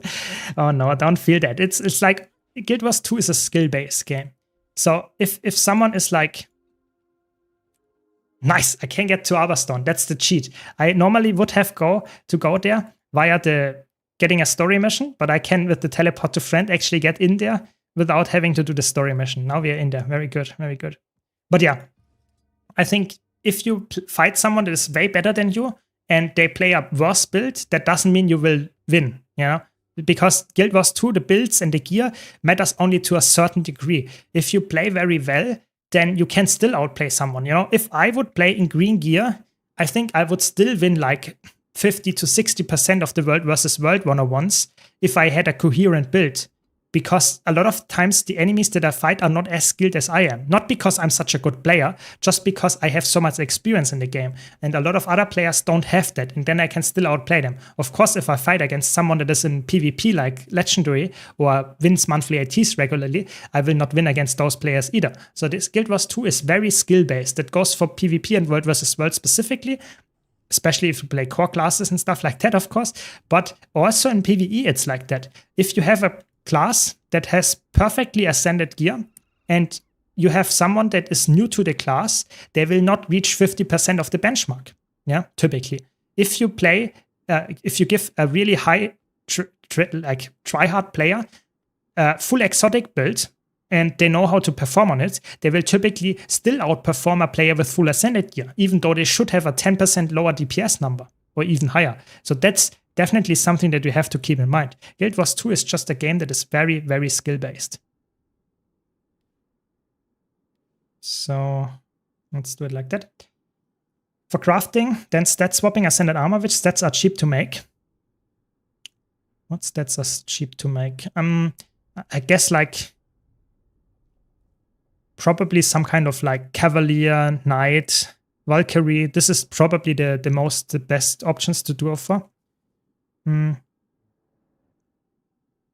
That's what I would say, but it's always somewhat close. It's not like you save like hundreds of gold doing that. I would say crafting like the unused, the not so useful stats for ascended pieces and then stat swapping to berserker gear or stuff like that is like maybe saving like 5 gold or something, but it's not like making you rich. Just want to mention that. Welcome, welcome, welcome. Giga. Hope you're enjoying your lab farm. Jungle Stalker gives him might, no special skills, no merch, and the smoke scale on him, and I was avoiding me. How does that possibly even that I didn't change weapon? This weapon fire is hitting me like a train when I was merged. It depends on the pet that you have. Sometimes merging gives you toughness. Not all of the pets give you toughness. I was under the impression weapons stats level out in PvP. Yes, in PvP, everyone has equalized gear. But in World vs. World, it's a completely like, so to say, open, unfair game mode. If you go in as a new player in World vs. World, you can fight someone that has full ascended gear with the best gear possible, and you might be in green gear. But in PvP, that we will play in after 2 more strike missions, I will play some PvP. You are right, you are correct. There, you have fully equalized gear. And even there, I have a clip of me 1v4ing. Yeah, I'm not joking. I have a clip here on stream where I won against 4 other players with the equalized gear. So skill in Guild Wars 2 is extremely important, especially in competitive modes. Yeah. Exactly. You have an equalized gear in PvP only. So it's only in this specific game mode where you have PvP here. As soon as you go into World vs. World, this game mode here, you have no equalized gear, nothing of that sort. You can even go in if you really wanted to as a full like level 1 character or level 2 character in World vs. World and fight a level 80 character. That will not end well for you. At this point, you can probably not even outskill the enemy anymore. That's too much. But I guess you can try if you wanted. Yeah. I feel scammed by my expansions now. Yeah, I mean, that's obviously like not a good sign then. But maybe that helps if you just try to have the mindset of, I have the expansions, I have an advantage. Next time I will beat them because I actually now have the mindset of I want to get better than them, even if it means that I just have to improve and increase my skill. I think that's probably the mindset that you should have. So it's in PvP only. Exactly. There is you don't have if you have full white gear in PvP, that's good enough. Everyone has the same gear. I will show that after this and another strike mission. I can showcase this, what I mean by that. But there is a specific amulet that you can choose in PvP. I can even show it here right now. Give me a second. It's the easy part here. You see in PvP, you select your amulet, you select your relic and your rune, and this is all selectable from one thing. You don't have to have the normal gear. The normal gear is only in World vs. World in PvP. I'm getting a lot of materials from labyrinths that I don't know what to do with. Nuggets, guys. Just every single thing that you don't know what to do with it, sell on the trading post. If it's worth nothing, delete it. That's the golden rule of Guild Wars 2 farming. If you get anything that you don't know what to do with, sell on the trading post. If it's not worth anything or you cannot sell it, delete it. That's the golden rule. That's always working in like 99% of the cases. Yeah, I would say gambling with trigger cheatbacks is not the most healthy thing to do, I would say. It can be quite annoying and it's quite unlikely that you will make a big profit. You can, but it's quite unlikely. I don't know how you do that on your Reaper or Willbender. I tried to do your stuff and I always get fucked by the enemy class easy. I think that's a problem if you, like, sometimes you have to understand or accept that you are a specific type of player, yeah? And some kind of player likes to have a fast-paced playstyle. And Willbender and stuff like that, they are really fast-paced. And if you try to perform on that class, but it's completely against your inner like nature of how you typically play the game, and you would rather play some kind of slower build or a more ranged focused build, then you will not perform that well on that build because it's just straight up something that is a little bit out of your mindset. So I think just accepting that and going for classes that are actually in your mindset, how you actually like to play them, is probably the better choice. But of course you can make it work. You know, everyone needs a different amount of time to reach the specific level, skill level that you want to reach. So don't give up, Filthy. Don't give up. You will get there. Been following your Reaper build on YouTube that uses the sword dagger and a singular sword in the other slot. Could I use a greatsword instead of the single sword? Yes, of course you can do that. I think the important part there is that you have a sword in the offhand for the fear. The main hand sword is just for the safety. So you can go for either one of those if you want and replace it with a greatsword if you're more of the like mindset of having a greatsword is like what feels like a Reaper, which is completely fine. Then you can of course do that as well. It's not something that is absolutely like necessary for the build. That is correct. That's not important. Is it me that is targeted? No, it's not me. Okay. That rule is so hard to execute for me. Yeah, I'm sorry. I'm really sorry. It's just a very like rule of thumb and hopefully it helps. But of course, not all the time you can actually, yeah, make it work. Sometimes you want to gamble. I know that. I know that. What skills on Guardian spec for the lab? I would say provide a lot of stability. That's a unique boon. Not a lot of classes provide that. So stand your ground is good. Retreat is good. Or it's not called retreat anymore. It's advance, it's called nowadays. So advance and maybe provide some quickness if you're on a firebrand with your, I think it's called Tome of Potency or something like that. Or Mantra of Potency. Nice. We got a mastery point. There we go. Nice, nice, nice. Next up, Soto Strike mission. But yeah, in general, I would say definitely Guardian, a lot of good utility skills. Oh, that's so expensive now. 10 silver or something to teleport there. Oh, that's expensive. The price for the Halloween bags is falling currently. I think it will fall more in the next weeks. Typically, it will fall the first few days and then it will settle at some point and that stays like that for the whole event. It's like the first 2, 3, 4 days where it's like falls and then it stays very constantly at the same price. And then if you wait 6 months or something, it goes back up to a very high price. But of course, the demand also goes down. So you have to find a middle ground between your patience and the gold that you make. Yeah, that's my tip there. Exactly. I think that's it, Filthy. But you can overcome that if you just know about it, then you will just hopefully increase your awareness of it, and at some point you will get a better player by doing so. Yeah. Yeah, the sell or delete rule. Yeah, exactly. I know that you meant that. Yeah, it's completely fine. You know, try to live with it, and you will probably, if you always try to continue thinking about I will sell or delete it, that should probably in the long run be safer. But of course, if you don't follow it all the time, it's not like it's not a big problem. It's just something that I would say helps new players to get into the game. I would sell them. Yeah, I would sell the bags. Either wait a bit or sell them directly. It doesn't really make too much of a difference. I think the bags are a very high demand item. I think the prices will not recover in the next 2 months. It typically takes way too long. It's not after the event, they typically even go down a little bit because a lot of people save them and the demand is going heavily down. So it needs a while until it actually goes back up. I would say it can be worth opening 1k bags. I think in general, I would say opening or selling them directly is almost the same outcome. If you get lucky, you can make a profit opening bags. But in the long run, I would say it costs you more time than you would like to have it. So I personally would say it's better to, in the long run, to say, okay, I will accept that selling them is probably a faster way, and I might make some more profit for opening them, but I would not really waste my time on clearing my inventory all the time. I don't like that gameplay. But if you like that, sure, go for it. Yes, Soto strike mission.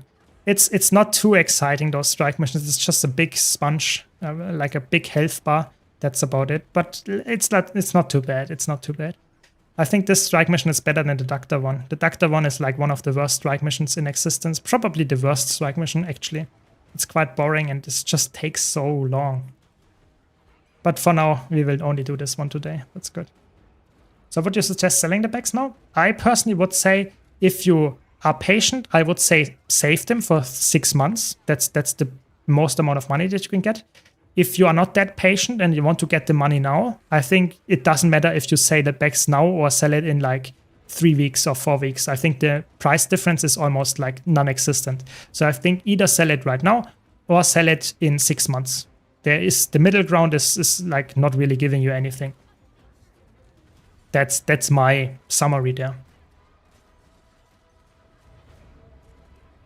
I'm happy to hear that, Anton. I'm happy to hear that, but there are so many nice and smart players in the community. I think that's just like Guild Wars 2 has a really, really nice amount of people that actually know a lot about the game.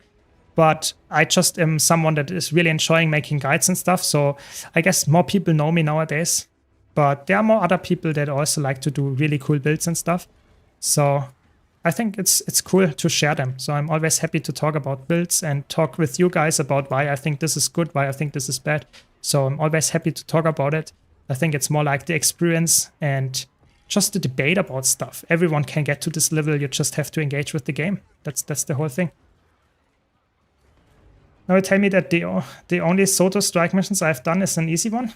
I would not say it's like, no, don't worry. Sotos, there are only 2 strike missions in Soto. So you have done half of them if you did Dacta, and both of them are easy. Yeah, this one is also easy. I'm just saying Dacta is not only easy, but it's also very boring. This one is a little bit exciting at least, but it's definitely also not the most exciting one. I think in normal mode, those 2 strike missions are rather like too long for my personal impression, I would say. I think they could be shorter.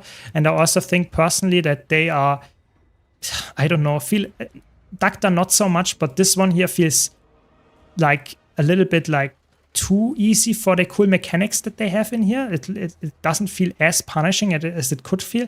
I'm not saying it should be like failing all the time. I'm just saying a lot of the mechanics you just ignore all the time and you will be fine. I think Dacta is a complete joke. I think they could have better balancing in terms of like how cool the mechanics looked and how challenging they actually are. But I would say I like the Iceblood Saga strike missions a little bit more because they are supposed to be easy and they are faster paced. So I think that's a better fit. Oh my god, words are challenging. Better fit than having a strike mission that is easy but still takes like 10 minutes. I think that's, for me, a strike mission that is easy is something that you should get done in 2 to 5 minutes. I think a strike mission that is hard, you should get done in 10 minutes. Yeah, I think there should not be an easy strike mission that takes 10 minutes. I think that's just a conceptually a wrong statement in my opinion. I think, I don't know, why would you make a strike mission that is that long? Just so that, I don't know, we stay in here for longer, but it's not really more challenging because of that. I don't know. I don't get this design. But maybe they have thought something about this. I don't know. It will get a little bit painful. We have already 8 stacks of Empowered, and I'm already at 5 insettable stacks, so I cannot get more of those orbs. Otherwise, I will die probably. So will get a little bit painful later, in the last 10%, I guess. But that's fine. I'm the healer. I have to live with that. The game is so full of things to do that people can't spend too much time on any one thing, not enough time in the whole day. That is a fair point. I would say Guild Wars 2 is a big game nowadays, and you have to prioritize what you want to focus on. I think that's completely normal for a game that is over 10 years old. I think the problem is more like that a lot of the things that you could do instead are more fun, you know? So this is, for me, a strike mission that I do once a week on my main account for the weekly, but I don't really like to go back for it because it feels just very, very slow and tedious to do all the time. I think if that would be daily gated and half as long, I think it would be an amazing strike mission and I would do it all the time. But it is not daily gated, it's only weekly gated, and it's like quite a long strike mission. That's why I don't like it. That's just the gist of it, yeah. Haven't found a Condy Chrono build till now. Was there a misunderstanding? So I will send you a build for a Condy Chrono. There we go. In a second. Condy Chrono there is a Condy Chrono solo build that I have. That's GG, I guess. There we go. Get some more blue profit shots. Very good, very good, very good. Give me a second, I will send it to you. It's a really good build. It's a solo build specifically, so you don't want to play that in groups. Give me a second, I will send it.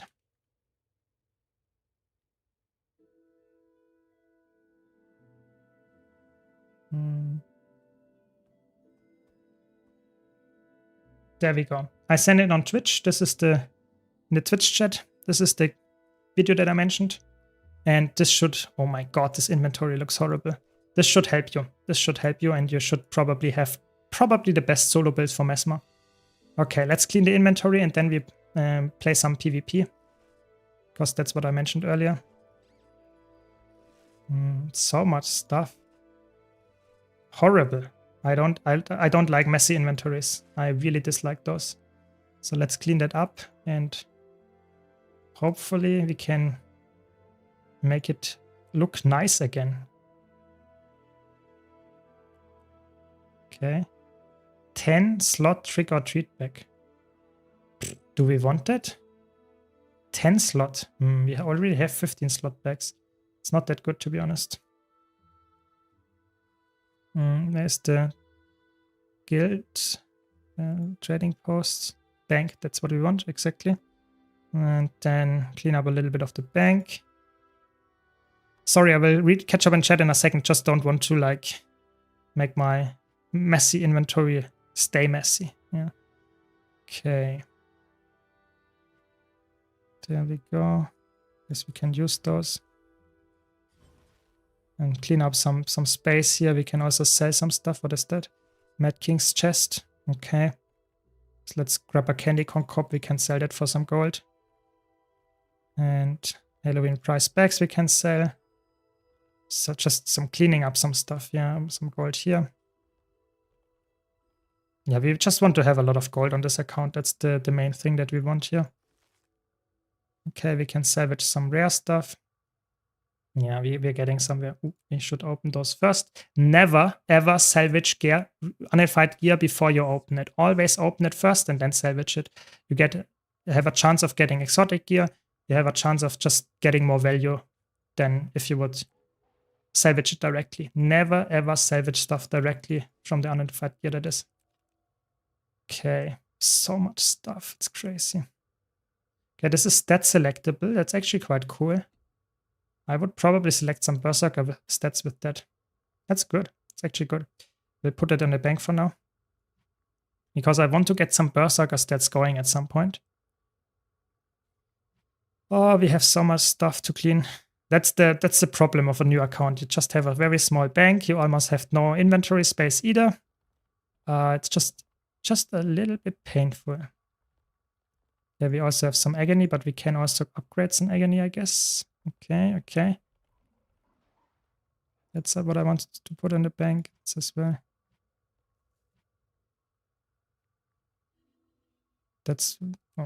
So that's a trick as well. If you want to delete something and you have to put the name in, like for example for this spooky tonic, you can just post it in the chat. Let's try it here.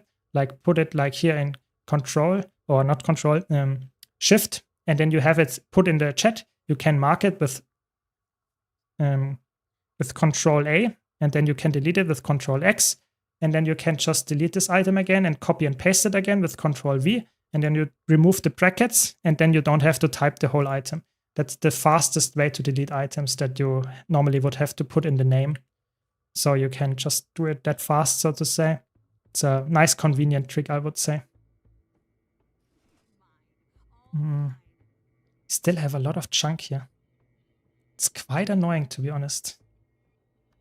Okay, so we wanted to get this out. Let's just start it again because I'm too fast. Okay. So let's get up and PvP. Yes, we will play some PvP. 10 is not much. Yeah, it's not really worth it, to be honest. We will sell those bags, I guess.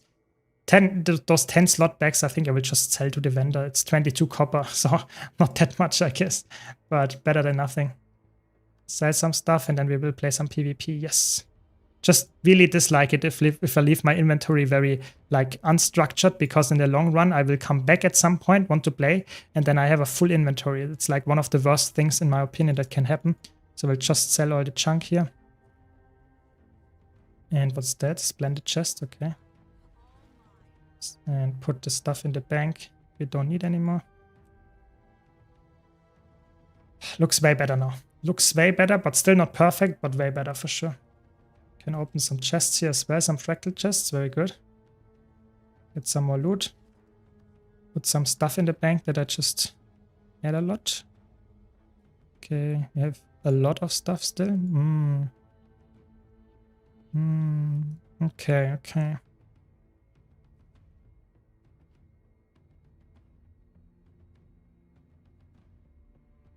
Yeah, the bank. I have to clean the bank and just put it to my other character. That's typically what I do, you know? Cleaning up this PvE character and putting it to my PvP character where I don't care if the inventory is full. It's typical. Okay. Looks way better already. Very nice. And you wanted to play some PvP. That's what we're gonna do. How do you make your inventory look like that? No, that's not an add-on. That's like up here. You can go to the options. Let me go into PvP and queue for a match first. It's in the options of the inventory tab. And in there, you can just go there to this gear wheel, and then you can, for example, hide the rarity and everything looks the same. I like to show it because why not? You can also hide or show new items, and you can also show the bags. I don't like this setup because it's making it bigger than it needs to be. I don't care how the bag is called. I will just do it like that. But I know there is a way to like say, okay, I want to hide this bag and stuff like that. But I personally don't like that. I will just make it like that. And then you can embed the shared bags and it will go even more closer. But I think it's like that is quite cleanly sorted. That's my setup. But you can adjust it what you need. Yeah.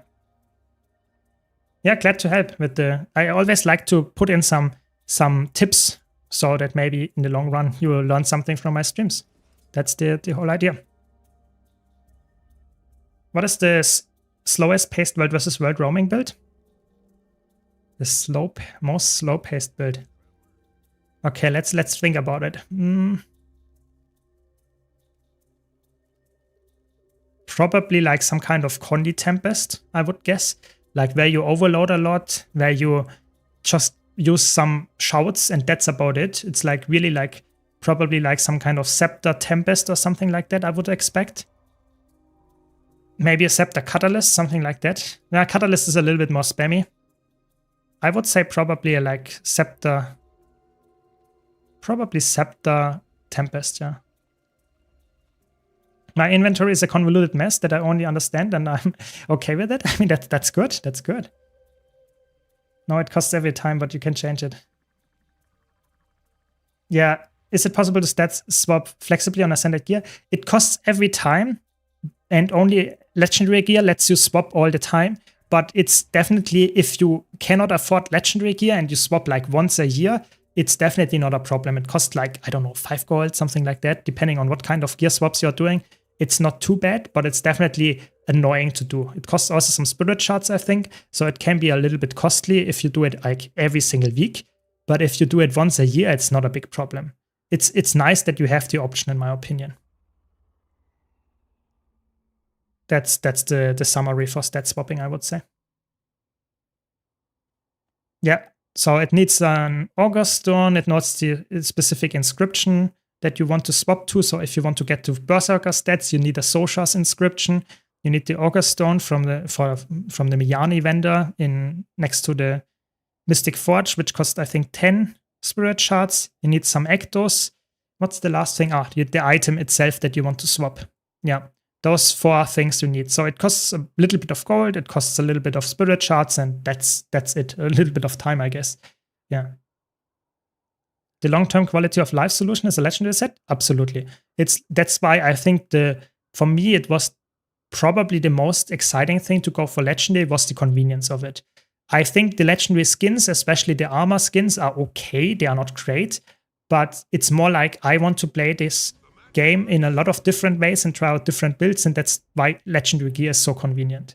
I know a lot of people that play the game for 10 years plus and played like quite a lot of it actually, and don't have legendary gear because they play on one character or they don't care about stat swapping that much, and then a legendary is not important. But for someone like me that plays like a lot of different builds and a lot of different characters, it's definitely way too annoying to do that on a character that needs to swap with their ascended gear all the time. Okay, that was a nasty transfer, to be honest. Okay. Oh my god, my team is dead. That's not good.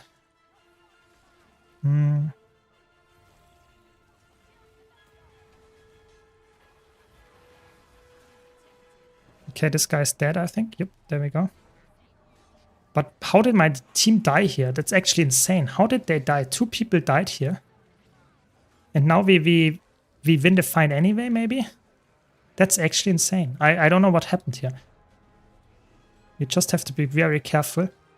Because this is a low-rated game. I'm still in a low-rated match. I will catch up in chat in this, like after this match typically. PvP, I have to focus a little bit more on the match itself.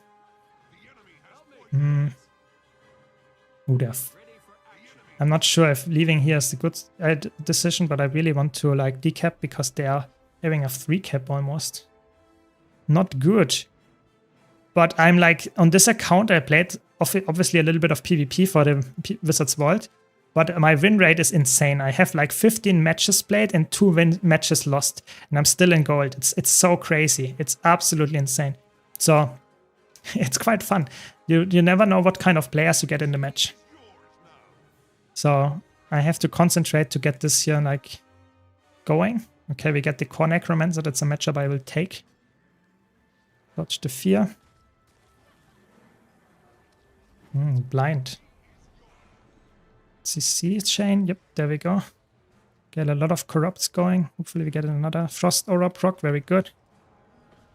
That was a nasty fear into immobilize combo, my friend. Nice. Interrupt the healing skill. Not bad, not bad. I think now we got the kill from that. Very good. Now we go for the stomp. Just that we can go somewhere else. Not bad, not bad. Just really want to like carry my team here by like really don't staying as long as I need. I know they will probably go for the decap once again. I just really want to carry the team fight here. I think that should be good enough. And maybe we can actually get the kill and then I can rotate to far again. Yeah, that's good. The roaming Reaper.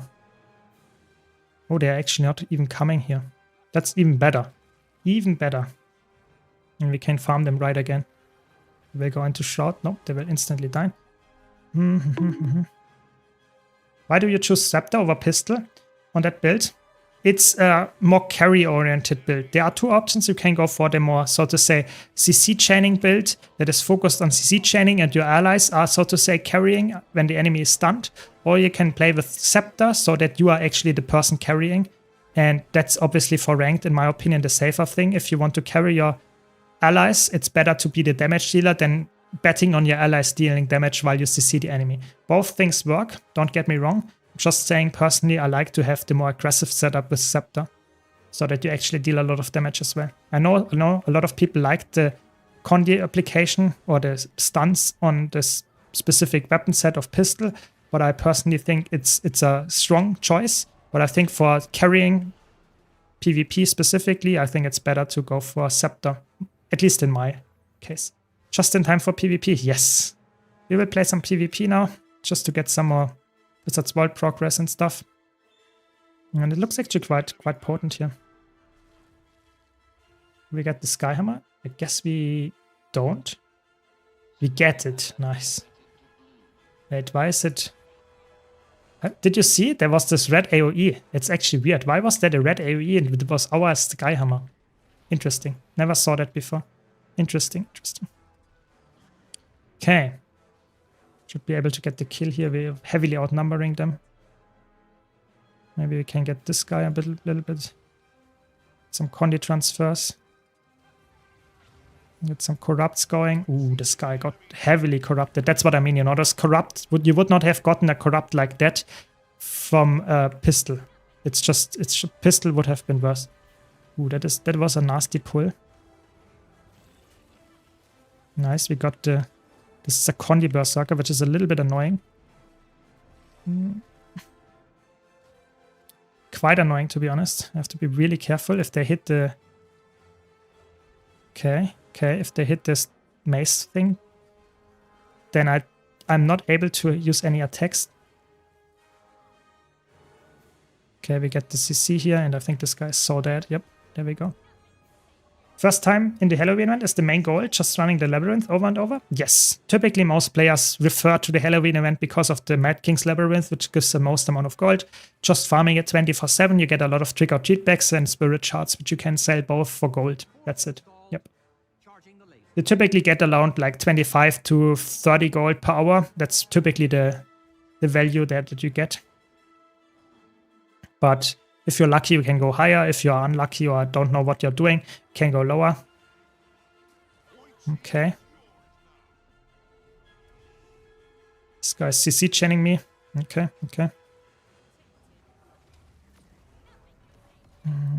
Oh my god.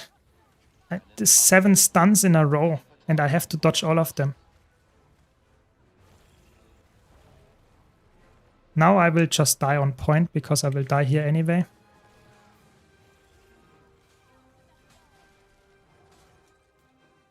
So I will just die on point here, so that they have to stomp me.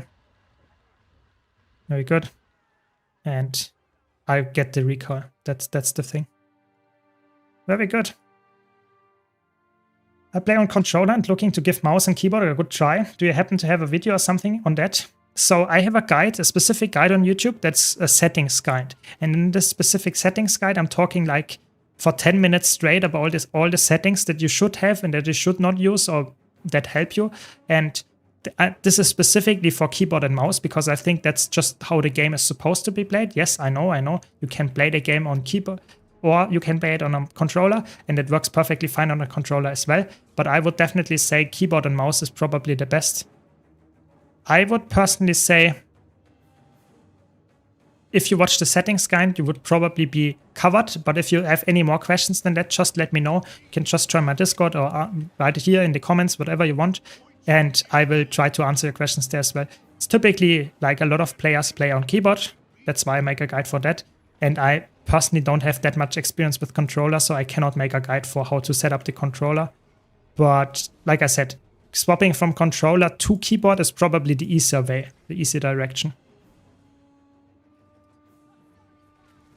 Okay. Just spawn camp them, I guess. Get a corrupt here. That was a nice corrupt into interrupt. Very good. Should be dead here, maybe. Yes. Yep. Last tick of the bleeding. Very good.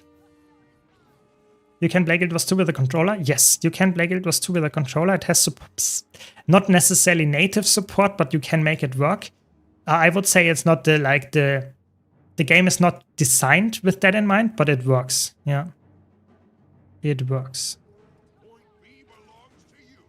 Yeah, some people are playing on controller, yeah. It's crazy. It's crazy. For me as well, I think I would never choose that, but you can definitely do that. There we go. We did it.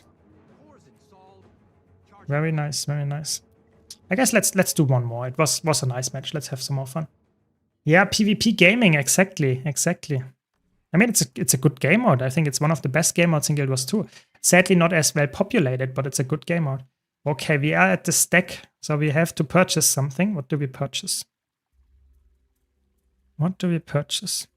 I guess we purchase some heavy crafting bags.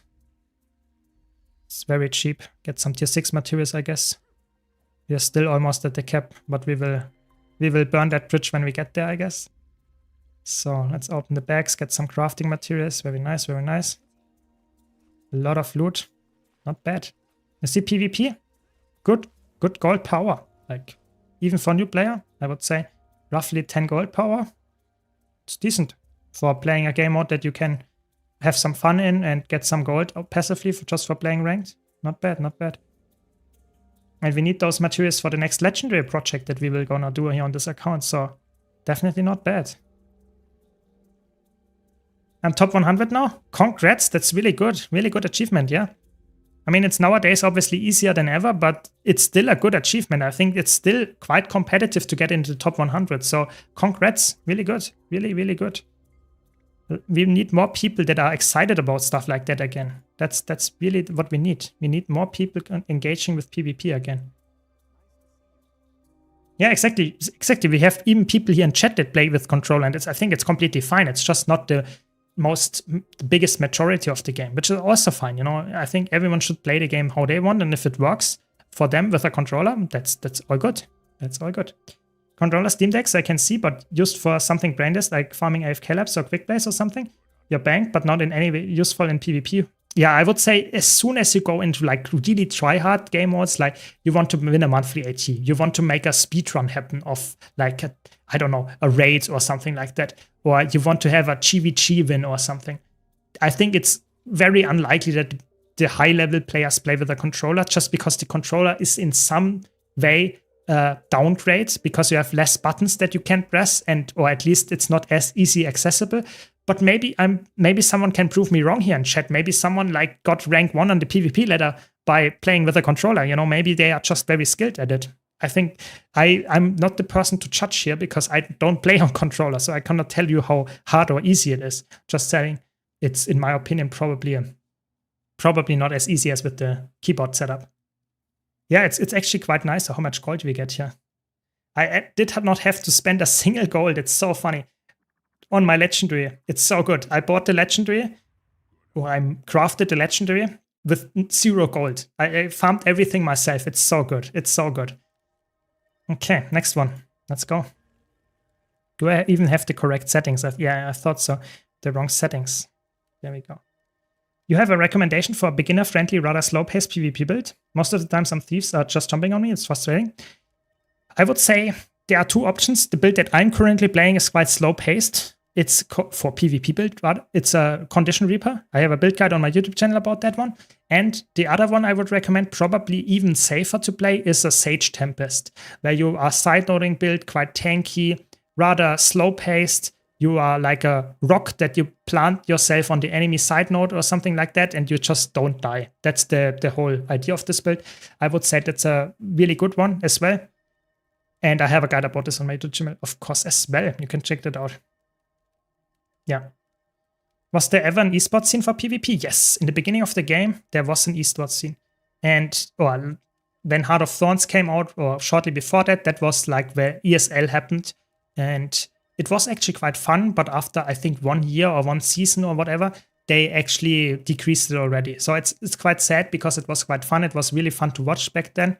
I had a blast, but it was just the decision of specifically NCSoft, I think, and ArenaNet in the end, that was not the direction that they want to take the game. That's now in the past. We cannot change that. But I think it would have been really fun to have a live esport for at least one MMO, because not a lot of MMOs nowadays have a live PvP, I would say. Welcome, final one. Welcome. I'm kind of burnt out of Guild Wars 2, but I have a deal for you. Spot your channel and you inform me about changes for my comeback. Exactly, we will do that. Good deal. I'm up for that one. Hopefully you will come back, because I think Guild Wars 2 is a great game. Do we go close? I'm not sure if that's the smartest move, but what do you do? But I hope you will come back and enjoy it again. But that's the cool part about Guild Wars 2. You don't have to play it all the time. You will be fine if you just play it on and off, and will not miss out on that much. That's a good point. I want to go for the Baron title, but now I'm worried because new specs coming in. Don't worry. You still have a month for that, and the new specs will probably shake up the meta, and a lot of players will play ranked that are not even like focused that much on rating. So I would say probably for you, if you stay with a spec that you know how to play, probably not even a bad decision. Ooh, there are actually quite a lot of enemies here. That's quite scary here, to be honest. We can maybe get some CC going.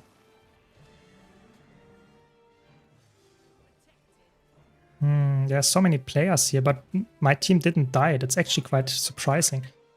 Now we can go for the decap here, I guess. Sneak through.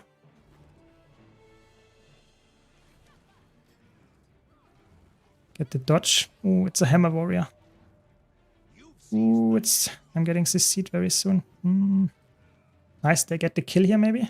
Please, please, please, please. No, they banner me. Ah, that was painful to watch. I mean, we got the side notes, but my teammate is obviously going for Beast, which is like insane. And they got it stolen. That's like classic gameplay in PvP. Never go for the Beast if there's nothing, if there's anything else to do, and if the enemy team is like even stealing it. Oh my god, that lost us the game. Not the game yet, but that cost us so much. It's crazy.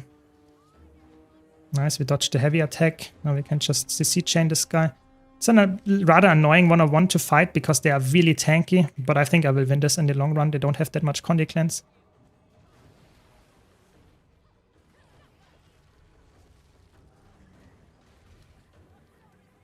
Oh, nice, they got the CC here. That's the... Nice, we get the CC and we kill them now. There we go.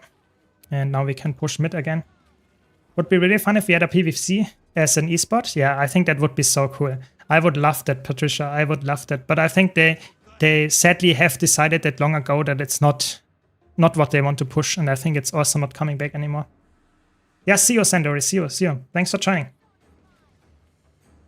I personally think I would say the problem is, tell me what kind of build is slow-paced in PvP, or what you think is slow-paced. Because PvP is always, by nature, by the nature of how it works, somewhat slow-paced. Yeah, I think that's just the nature of things. I would say, is there a slow-paced build? I don't know. Not a good one. I think Tempest is, because I would say it's quite easy to play. God.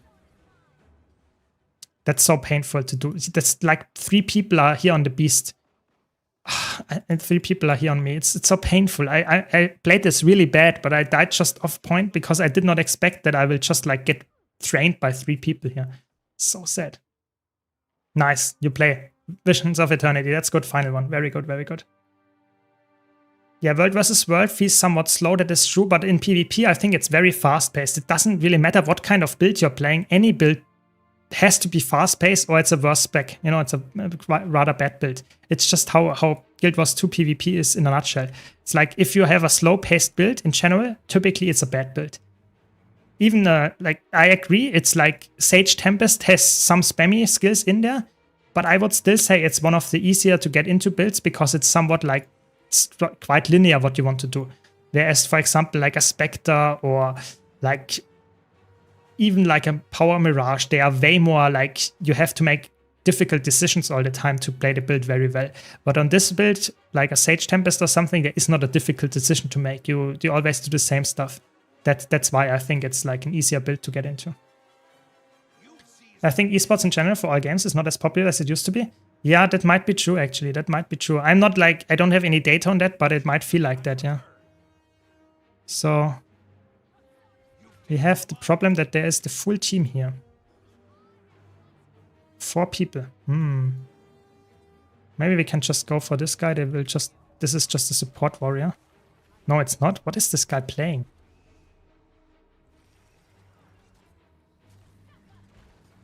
Oh, it's like the bonk spellbreaker. Oh my god. That's not good. That's not good with only 1 stun break.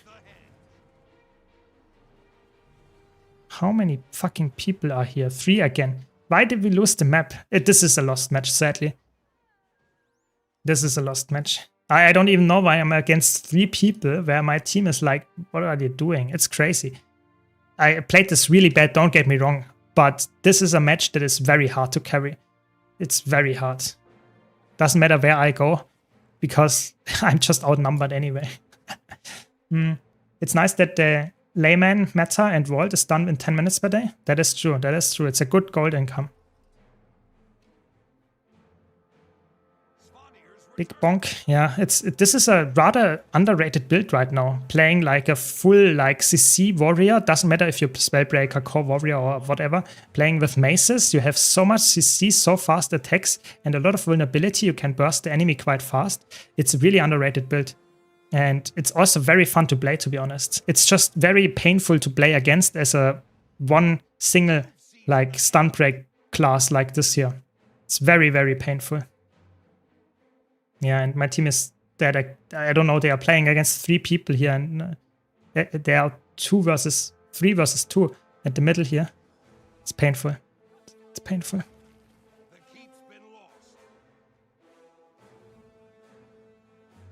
There's another warrior. Oh, there are so many warriors here.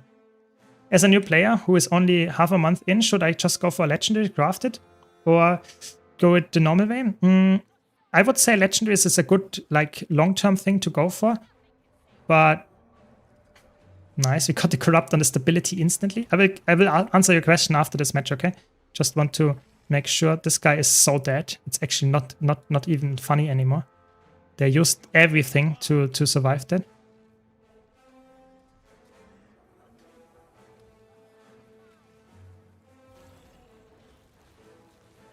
That's good. That's good 101.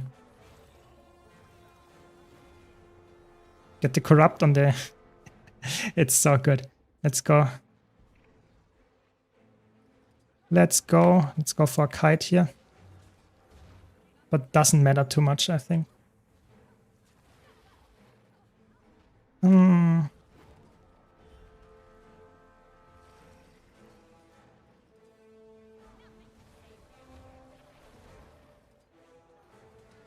Nice. You see? Easy carry here. Way too late, but we won the 1v2 here. Now we just wait.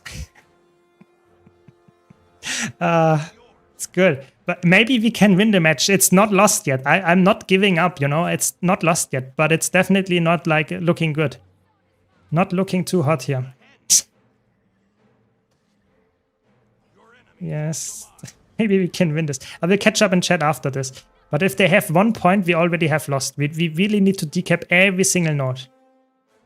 I'm not sure if that's possible. Yeah, they lost the 101. Or 1v2 even. We have to get the decap here, but if I leave... it's painful.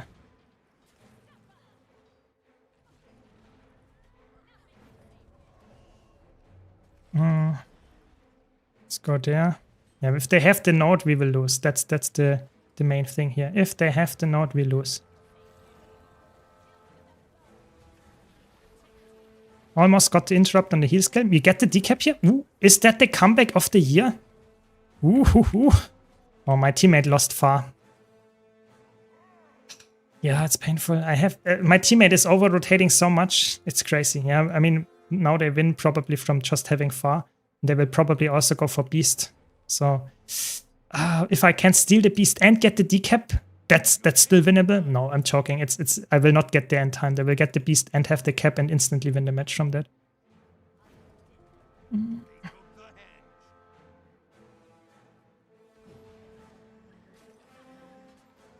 Yeah, see, I tried my best. Was not possible, but it was fun. It was actually quite close this match, to be honest. Quite close. Quite close. Okay, so let's catch up on chat. What's your video settings? Yes, I can show you my video settings. Those are my graphic settings. So for PvP, I really like to have those settings.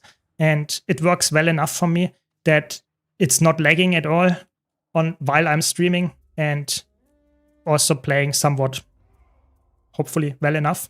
That's the main idea here. Yeah. No retreat, no surrender. That is Spartan law. Yeah, exactly. I think there's no real reason to give up in PvP.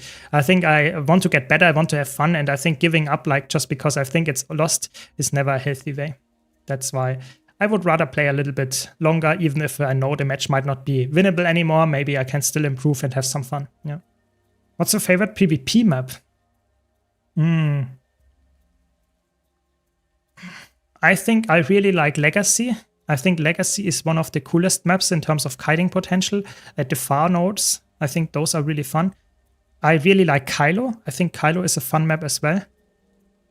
I think there are a lot of cool maps. I think there are some maps that I don't like, but most of them I actually like. I would really say if they have some really nice kiting potential and not specifically favor classes over others, I think that's in my opinion a good map. And I think they have a lot of cool maps. I really think so. I think PvP in Guild Wars 2 is, like I said earlier, one of the coolest game modes, and I think the maps is definitely one of the aspects that I like the most. So I would not be able to pinpoint which map I like the most. Not really, no.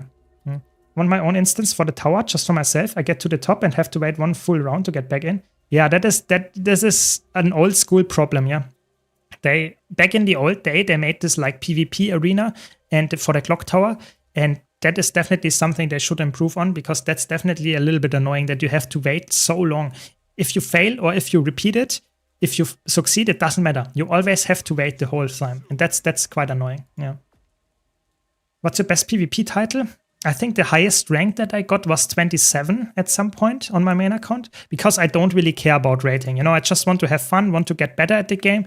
And a lot of the times at the last few days before the season ends, it's really sweaty and people like try hard and like even sometimes win rate. And I just don't really like this kind of mindset. I just want to have fun. And I think the titles nowadays are not winning that much. And I was 27, which means if I would have been 25, I would have gotten the next better title. So that's a little bit sad. But I'm still like quite happy with it. My best achievement in that regard was like I was once like for 2 weeks or 1 week, I was like rank 1, holding the rank 1 placement. That was quite cool. Back in Path of Fire era, that was quite cool actually. But other than that, I think it's like I'm not the best PvP player. I like that. I like to play PvP. I have fun with it, but it's definitely not I'm not the best player. I just make guides and talk about it and know a lot about the meta, but it's definitely not cannot get this res here. Maybe we should get the res here actually. These 2 people are down. Nice. Crazy match here again. Crazy match. But yeah, I think 27 was the highest rank that I got. When I decided to craft a legend weapon as a Mesmer, I have a hard time deciding which one. Doesn't it show which be of a specific build? I would say either go for Spear if you like a power build on Mesmer, or go for Scepter if you like a Condi build, or Staff if you like a Condi build. And if you like a support build, I would probably go for Rifle. But to be honest, weapons are always somewhat like lackluster. Because the problem is a weapon is typically only used in 1, maybe 2 builds, whereas like an armor set or something like that is always way more useful, because you can use it on way more different classes. And the weapon is like only on one specific build, in one class maybe even, that you use this. So it's like somewhat more annoying to get different... Oh my god. There are a lot of people here, so I will just disengage, I guess. Maybe I will just troll them a bit. Sneaky, sneaky Necromancer. And now I get my 101. That's what I wanted. Very good. Get the CC. Nice, we got the CC. Very good. Nice, we got more damage out. Nice, nice, nice. This guy doesn't have any Condi cleanse anymore, I think. And they are just straight up dead. There we go. Dodge the CC in 3, 2, 1. No, okay. That's good. I take it. Trinkets above armor, above weapons. Exactly. Exactly like Alka puts it. Welcome, Alka, by the way. Welcome, welcome. But yeah, I think that's what I would go for. But if you really want to have a specific weapon because of the look, go for it. You know, who am I to tell you which legendary you should go for? It's after all a sandbox game in that regard. Go for the legendary they actually enjoy. That's the biggest thing that I can say here. Jesus and abusers on the ladder are cringe. Yeah, I think that's like Guild Wars 2 is too small of a population when it comes to PvP that this is not really affecting the rating, and that's a problem. You know, if you, I'm not saying that is, I think the biggest amount of players is not even like win trading or something. They are just abusing the system of very low amount of players, so that they are just playing in the middle of the night as a duo queue, and they will carry and win every single match. And then you get rank 1 with like 120 wins to 1 loss or something. And that's not, they did nothing wrong in that regard. They're just exploiting the system. And I don't want to compete against that. I'm just solo queuing and want to have fun. And then I get just some losses in, and I will not be able to get as much rating as they did. Of course, I might not even be as good as a player as they are. I'm just saying this is for me something that is like not necessarily... Oh, there was someone racing. I did not see it because I was talking too much. It's fine. We will get the kill again. We will get the kill again. We have to get some... Oh, that's a little bit nasty. Ooh, that's a little bit nasty. Yeah, 2 Condi Necros is a little bit nasty with the CC, but it's fine, it's fine. I would probably have lost this anyway because there are 3 people here. Is this a support guard? Could they get the res? No, probably not. No way, no way, no. Is that the right order for legendaries? Prismatic amulet accessory, back armor, meta weapons for choices, sigil, more weapons, more armor. I would say go probably for armor in the meantime. I think going for prismatic one is probably a good choice, but I think in the meantime you should also start farming for the armor. I think legendary armor is somewhat high rated. I would definitely put it higher than going for a weapon personally. I think a weapon is a solid choice, but it's definitely lower than an armor piece.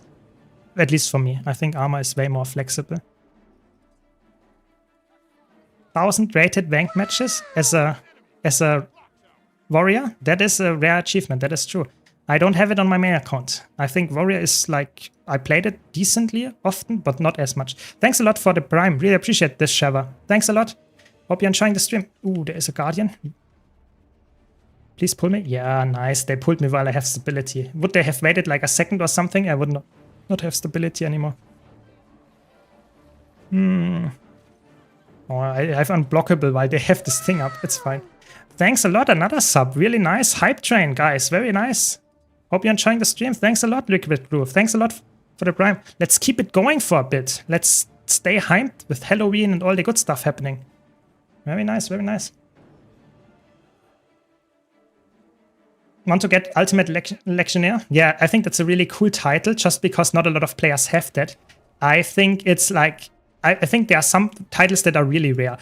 On my main account, I have equipped this like prismatic, how is it even called? I don't even know, like facet of prism and light or something, because it's a very rare title as well. You know, having all the Oreen skins and stuff like that. That's a rather rare title as well. But having like a really weird title like this, like Legendary Legionnaire, is definitely a cool title, however it's pronounced.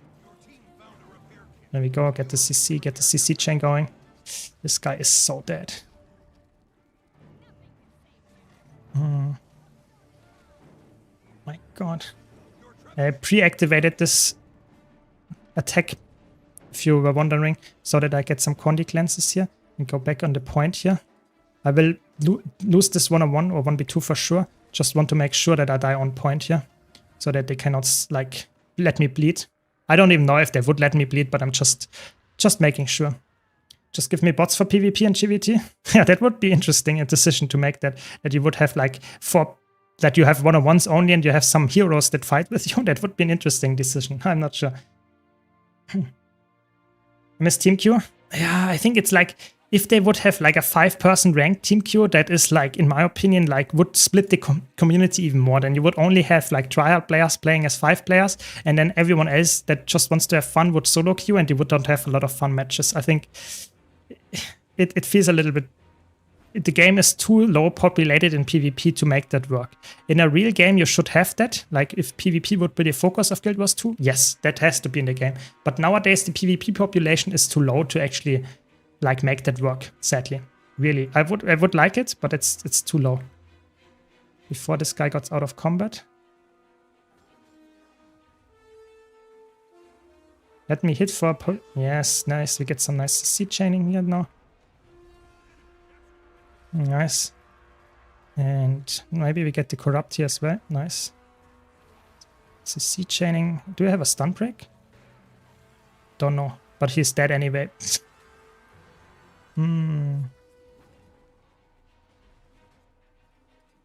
Nice.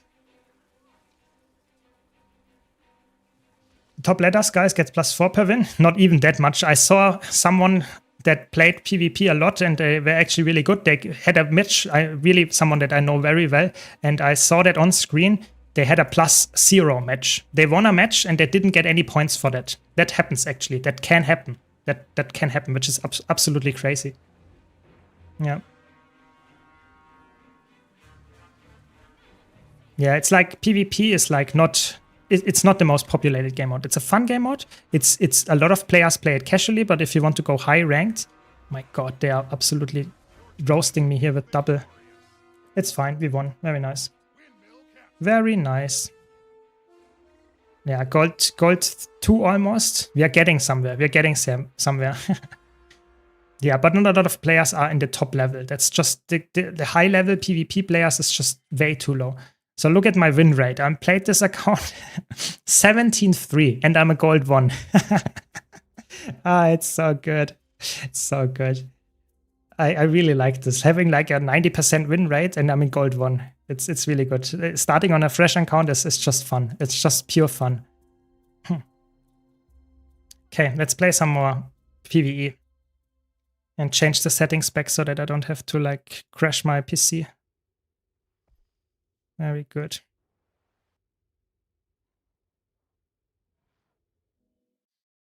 Welcome, Bex. Welcome. Yeah, who's on the catapult? That's a very good question because this player is probably not a very good player. That's just sadly the truth.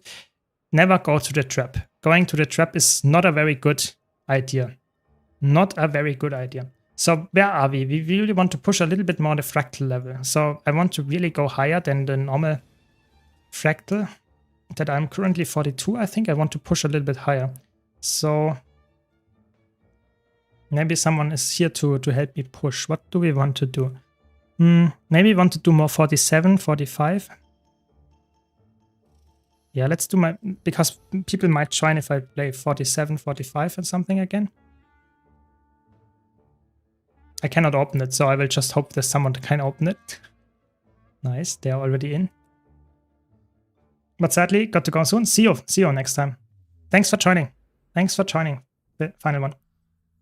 No, I'm not a win trader, I would say. It's just like, if you're on a new account, your MMR, so your background rating is like completely like not existent. So you will just completely like...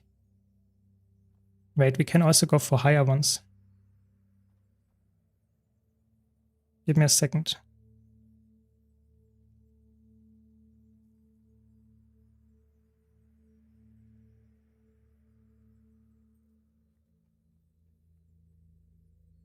Yeah. So I would say like because of a new player account, it's very, very like likely that you face a lot of other new players. And then it's very easy to win matches that you're not supposed to win because you're just very experienced. So this smurfing in Guild Wars 2 is very painful for the players that fight against you because they just get completely demolished. And that will take a long while, like probably like 50 to 100 matches until my MMR in the background is actually bringing me to a point where I fight players that actually are on my skill level. It's quite surprising, I would say, in that regard. Just how it goes, yeah. What's up? What is the command for cursor? It's mouse. It's called !mouse. Welcome, Breaking Dead. Welcome.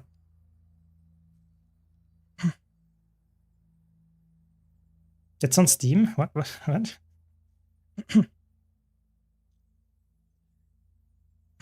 So, let's see what we're up for. Apparently, they want to do fractal difficulty 55. I'm up for that. I'm up for that one. Let's see what they want to do. Let's hydrate in the meantime.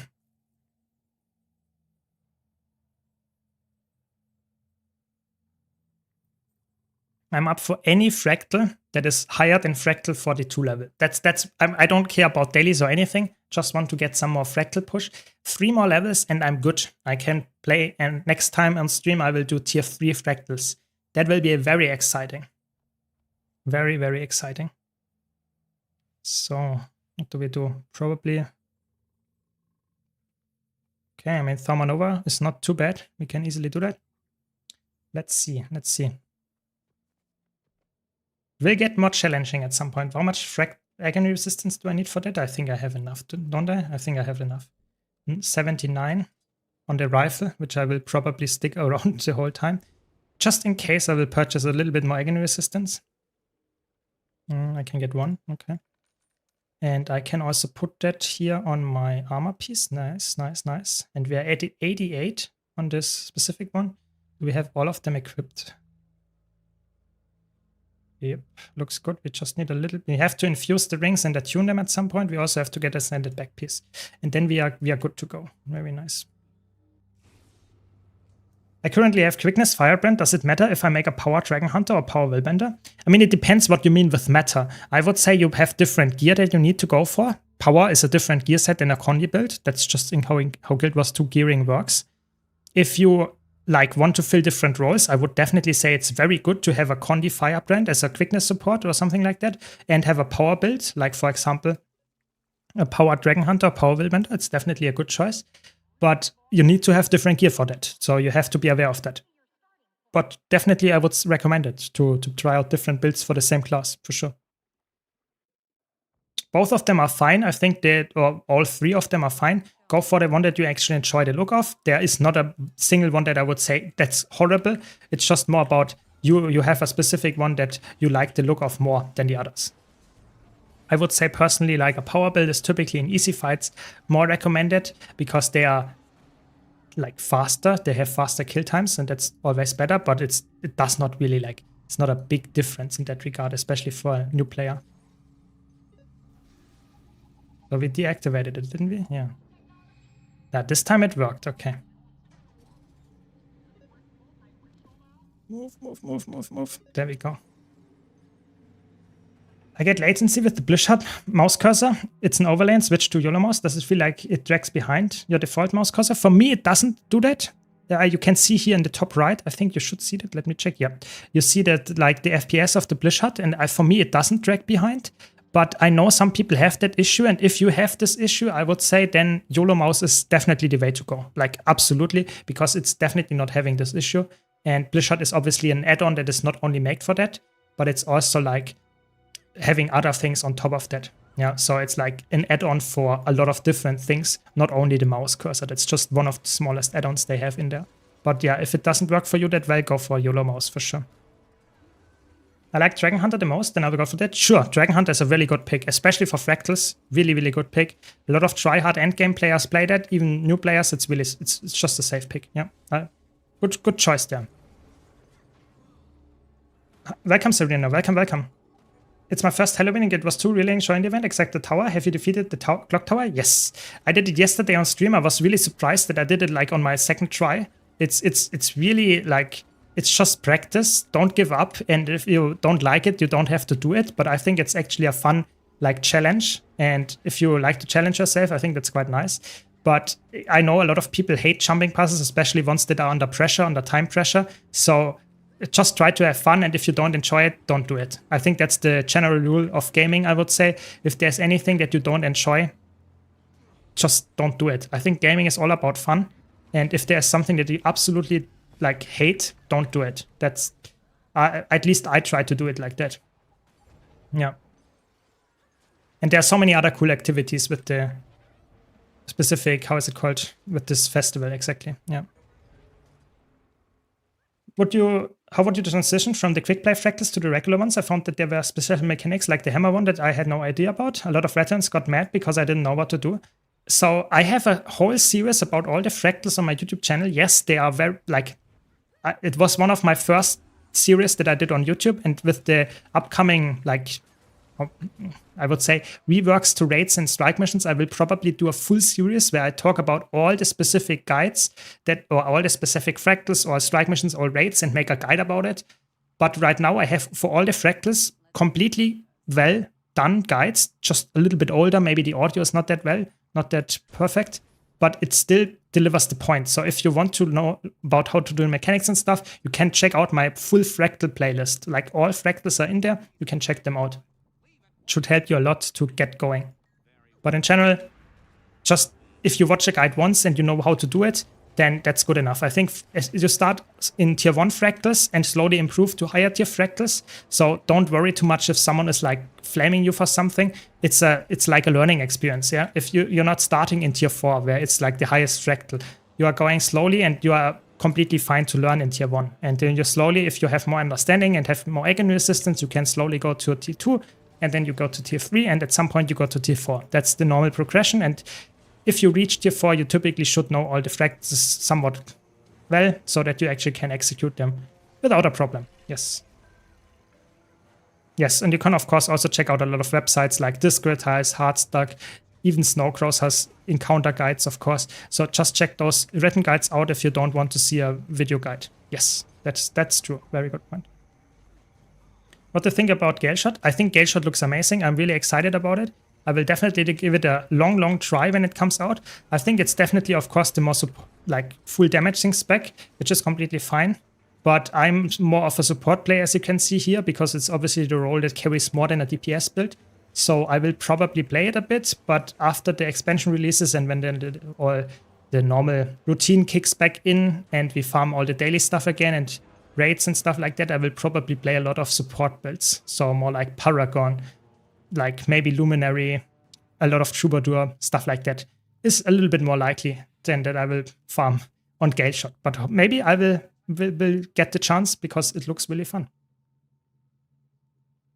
This is tier 2 at the moment, yeah, but I really want to push. Now I'm back to level 43, 2 more levels, and I can finally push into the highest, or the next higher level, which is tier 3. Nice, 47. Little bit more and we are there. A little bit more.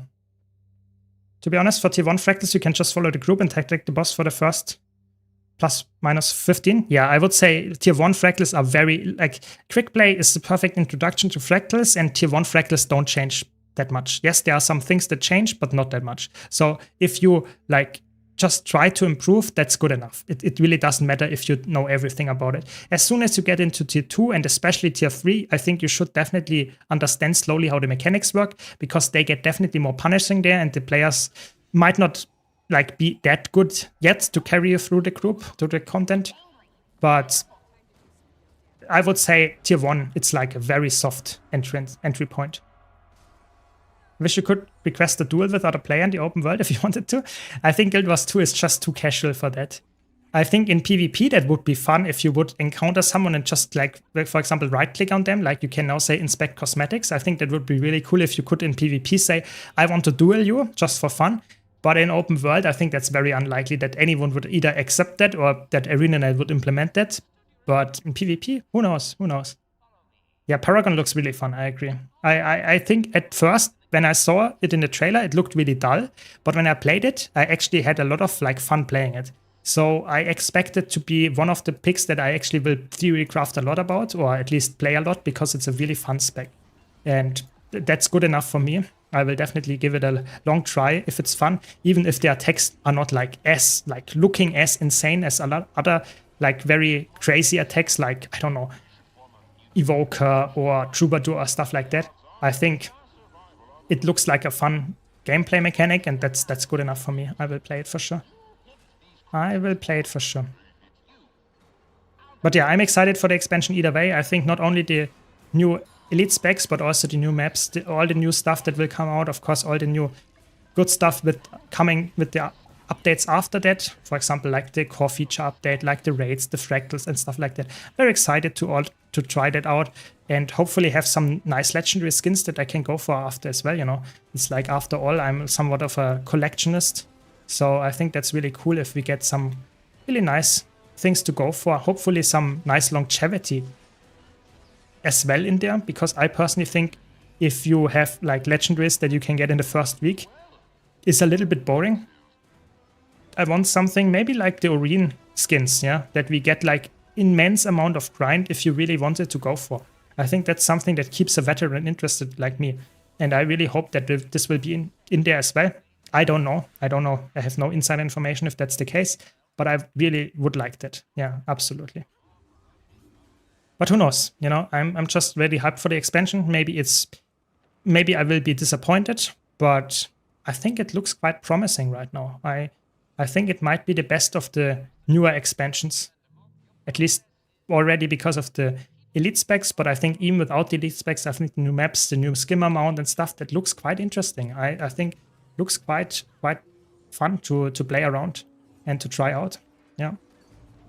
And I think they learned with the new legendaries. I think the new legendaries, that they are now 3 at launch and 3 after that. I think that's already a big plus to the legendary that we got at the beginning of Chance Wilds, which was none.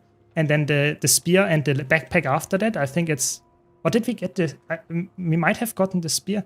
No, I think we got the spear after that. I'm pretty sure. I can't even remember at this point anymore. But yeah. Either way, it was too little to grind. Yeah, it was too little to grind. PUF was my favorite expansion. I think for me personally, I think PUF was a good expansion. I think Heart of Thorns was a little bit better than that, personally, for me. Because I liked the Heart of Thorns maps and how the elite specs played out. I think Path of Fire was a little bit too focused on mounts and the map exploration. And after that, there was almost nothing else to do. I think Heart of Thorns did it a way better job with, like, I'm still to this day going back to Ulrich Basin and Tangled Depths and stuff and having fun there. I can't even remember when the last time was that I was in the domain of Wabi or something like that. That's just the difference of the expansions. That's why I think they are a little bit different for me. But I definitely see why you would like it. Yeah, for sure. And I hope the new expansion will be something that I will go back in 5 years' time as well. That would be my big hope there. Meta maps were bad in Path of Fire. Yeah, exactly. I think if they would have insanely, like, longevity with the meta maps that they, or with the meta events that they would put into Path of Fire maps, I think Path of Fire would have been one of the best expansions, if not the best expansion. But that there is almost no longevity in these maps. They are really nicely looking, the maps, don't get me wrong. Just saying, you did the exploration once, you grinded the mounts, and then you had no incentive to go back ever. Like, ever. So I personally think that's not a really good idea. So I hope that the new expansion has, like, very big longevity in there. But I obviously don't know. I don't know. Maybe they have the same problem again. I hope not, though. Which heavy armor class has the best Condi builds? Probably Revenant. That's a really hard question to answer. You have Condi Willbender, Condi Firebrand on Guardian. Those two are extremely strong. Then you have Condi Renegade, and you have Condi Herald, and you have Condi Vindicator, even if you want to play it as an open world build on Revenant. If you want to play a warrior, the only choice that you can get as a warrior is a Berserker. So warrior is probably not the best choice, but I think if you have the best, what does the best mean? Yeah, I personally think, like, in terms of damage output, it's Condi Willbender. It reaches 45k DPS. In terms of, like, solo builds, it's probably Condi Renegade or Condi Vindicator. I don't know. It's really, like, it's really hard choice what is the best build. I think there are multiple ones that are really, really strong. So you have to give me a little bit more information what you mean with best specifically. Is everyone there? I guess.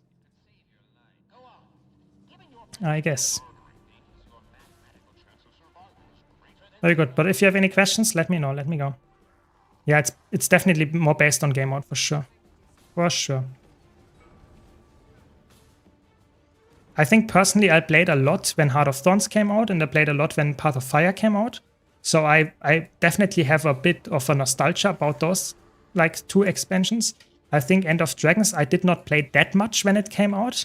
I just started playing it a lot when the Oreen Legendaries came out, and I really hope, or when all of the skins were out. So I really hope they will at some point also make this for the new expansion. Hopefully, we will know when it releases, so that we have some longevity in there. But who knows? I don't know. I really don't know. It's just always, I'm always, like, preaching the same thing for ANET. Hopefully they listen at some point. That longevity is one of the best things to put into a new expansion.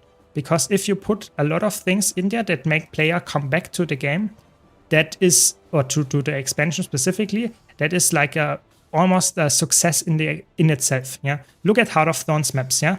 There might be arguments that they are nice and the very good looking maps. But even, like, for people that say Tangled Depths is a horrible map, a lot of players still go back because the Chuck Garand is there and they want to get the infusion there. Is it a good event? I think it's a decent event, but it's not the best event they ever pushed out. So I think it's like, if they have some really good, like, incentives to go back there, people will go back. So that's my biggest, like, concern with the new expansion, and I hope they will solve that. Yeah. Never been to any Soto map. I think the Soto maps is somewhere in the middle. They have a decent incentives to go back there. I think they are not the most, like, especially the meta events are somewhat lackluster. They are not the most fun ones. but they definitely do their job and like somewhat incentivize players to come back. So I think Soto did a decently well job there. What do you think will be the strongest support builds for Fractals with Visions of Eternity? I think it will stay Chronomancer. I think Troubadour will be very good in some niche scenarios where you really want to have invulnerability and stuff sharing like that. I think Troubadour will definitely be a close second, but the flexibility, the ages, the stability axis of Chronomancer is just, it will not get beaten if Chronomancer will not get any nerfs. So I think Chronomancer will still be a very good support build in Fractals, but I think Troubadour, Paragon, they will definitely also look very, very fancy and very strong as well. Just not the best, I would guess. At least in my opinion. Yeah, Condi Willbender is very, very strong and very fun. It's a very spammy build, one of the most spammy builds in existence because your weapon skills recharge all the time. So you're like spamming them, using them, and then they come off cooldown way faster than you would expect, and then you spam them even faster. So Condi Willbender is very spammy, so if you don't like that playstyle, it's not for you. But it's a very, very strong spec. It's definitely a highly recommended spec for people that want to play a Condi build on a Guardian. The best Guardian Condi build for DPS right now. It's really good. Yeah, always happy to share some thoughts about it. Of course, I cannot guarantee that it will come true. Just saying that is my prediction, and typically I'm not completely off. Best brain build? Yeah, it's definitely, Reaper is a very like brain off build for sure. I think Reaper is, because of that, definitely a build that a lot of people enjoy, but it's also like a very tanky build for the most part. So I think Reaper has some big arguments for it as well. Yeah, I mean, you can talk about every class and I can give you some big positives why you should play the class or the specific build. So it's like, for me, every class has their specific like niche why it's really good and why not. But you just have to find the one that is like looking very well to you. That's the most important part. Yeah, exactly. After 50% just spam Gravedigger, yeah, that's exactly. That's not a very like, you don't need too much brain power for that. Yeah, absolutely. What are we doing next, please? A high level fractal? No, we did all the high level ones, I guess. One more and I can open the LFG next time. One more. Help me? Yeah, let me know what is the question. What is the question, and I'll try to help you. Okay, I will get this. I will answer this question after that. Dailies. Let's do it once again. 47. If someone else is here to do 47, then I can do it last time. One more time. Or maybe we can do 45 actually. It's better. 45 is shorter. Shorter and also increases my fractal level. Very nice. Why don't you do tier 4? Because I don't have access to them yet. I'm playing on a new account. This is my COT hero account. You see, very, very low level and achievement points and stuff. So this is my journey where I want to go and get all the stuff that I have on my main account at some point. And to get this done, I want to also like do this normally. And that's the typical thing that I would go for. Going for tier 2, going into tier 3, and then going for tier 4. That's what it will be. Yeah. Yeah, you can do it. I know. But a new player would typically not do that. That's why I want to like make it more likely that a new player can follow along. I don't want to make some like streamer or some kind of hidden tactics where you can get into tier 4, but a new player would not know what to do. And in the long run, maybe I just join the dailies again. Who cares? But yeah, that's the thing that I would mention here. That a new player will typically not have the knowledge to do that. So it's not wise to skip it. So I would do it exactly as a new player would do as well. Yeah, now the question. I got smashed with Nicorette. That's okay. Let me know what your question is, Nisai. Let me know. Yeah, Reaper is a great spec for new players. Absolutely. Absolutely. Yeah, of course, Loopy, of course. If you are like a very like veteran in like instance content in other MMOs, then Guild Wars 2 fractals are not a problem, even on tier 4 fractals, of course. But I would say for average new player in Guild Wars 2, I think the normal route of slowly learning fractals, going over tier 1, tier 2, tier 3, tier 4, that's the more like likely route that it will work out for you. Yeah. that's for me, I would say, the typical recommendation for most players is just doing it like it is intended to be played. And I will showcase how you should progress and what you should get done. That's the whole idea of this journey. Yeah, you can go straight for tier 4 if you join a group and they open it for you. You can also go in. It's just locked out of the LFG. You can go into Fractus in tier 4. It's just the LFG that is locked for you. Yeah. I'm looking for a main spec. I want to do raids and fractals. I also want a build that can still participate in open world events and world bosses. So I personally would say, tell me a class that you like the look of. Because every single class has a build that works very well in that regard. Just tell me one specific class that you like a lot, the look out of, and then I will give you an answer to that. But in general, I would say the best option is an aggressive support pick. If you want to play in open world as well as in like fractals and stuff, it's the best option to go for some kind of quickness DPS or alacrity DPS. Why? Because those are the best amount of like value that you can get for your, so to say, boons. Even if you're in an open world event, you can get a lot of support for them. You can also do some damage. It's just all around a good pick in my opinion. I have 8 level 80 builds, but every time asking Discord for help, they just say playstyle.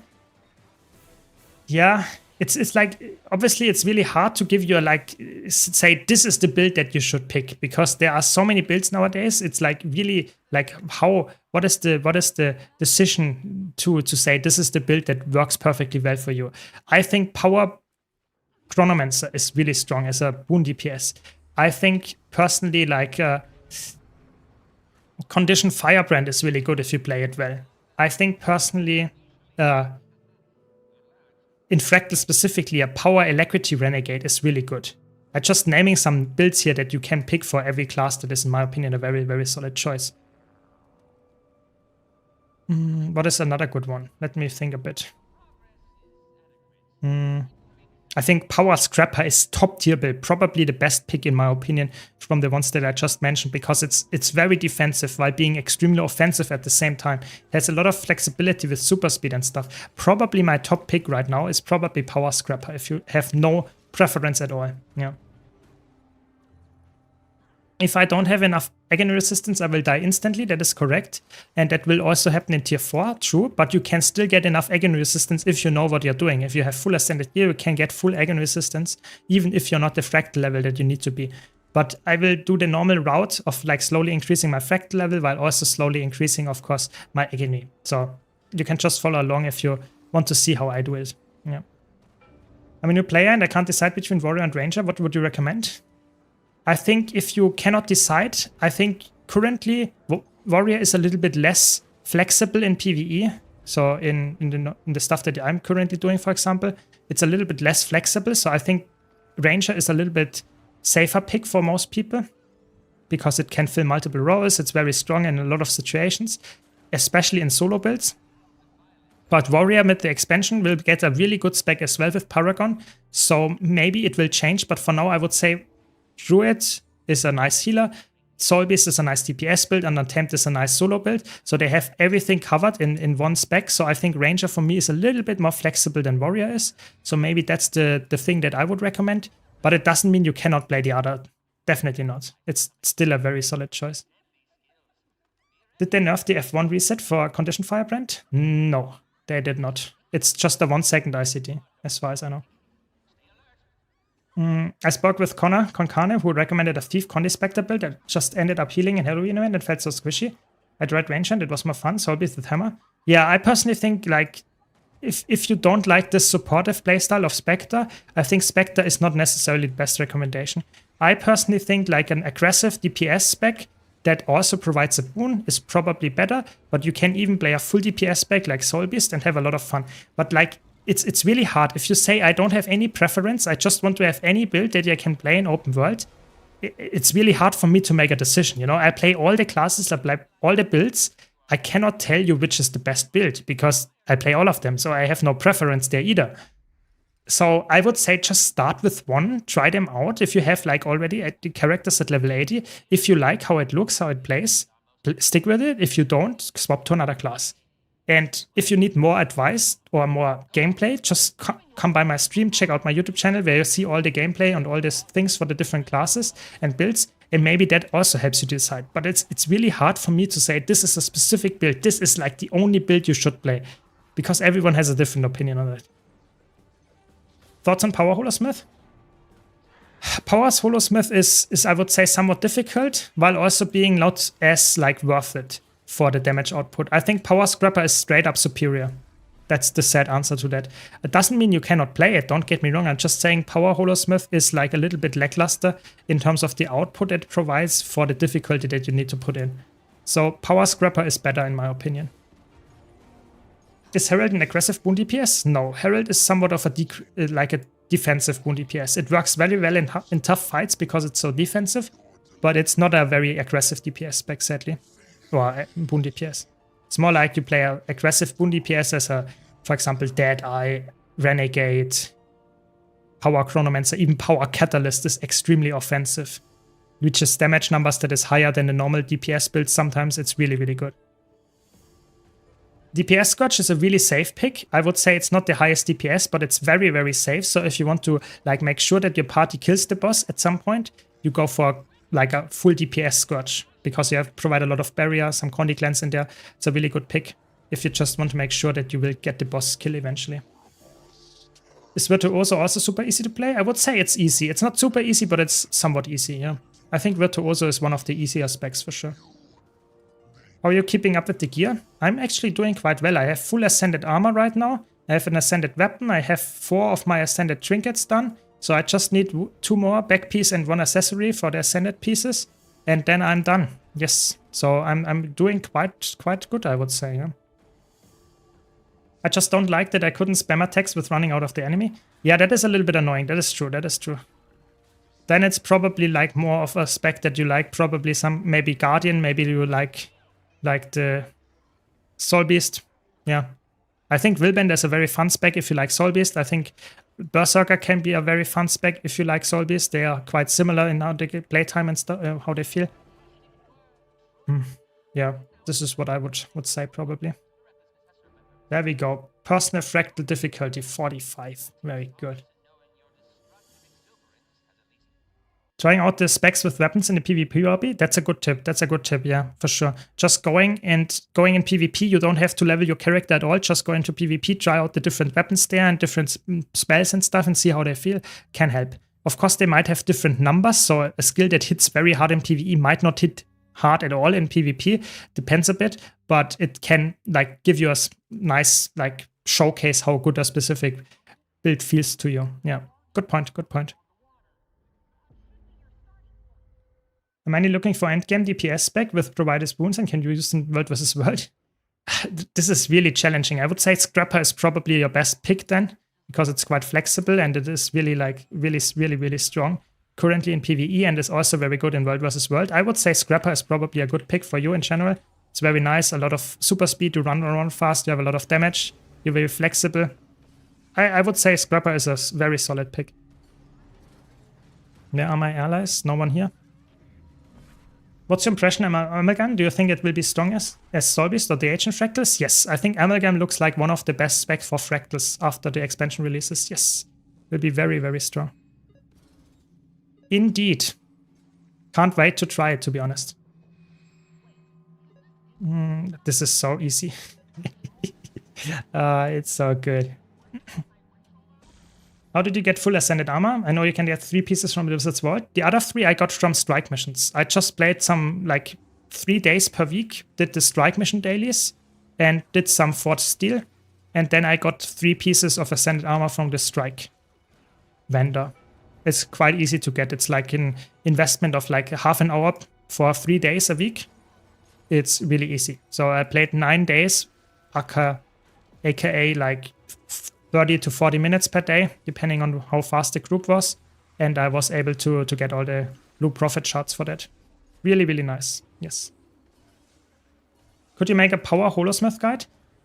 I will try to make it happen, but for now, I think Holosmith looks like it needs a buff. And I think I like to make build guides about stuff that is actually currently really good. I don't want to make a build guide about something that is like somewhat niche and no one plays it in PvE, which is Holosmith right now, sadly. I think Holosmith needs a buff.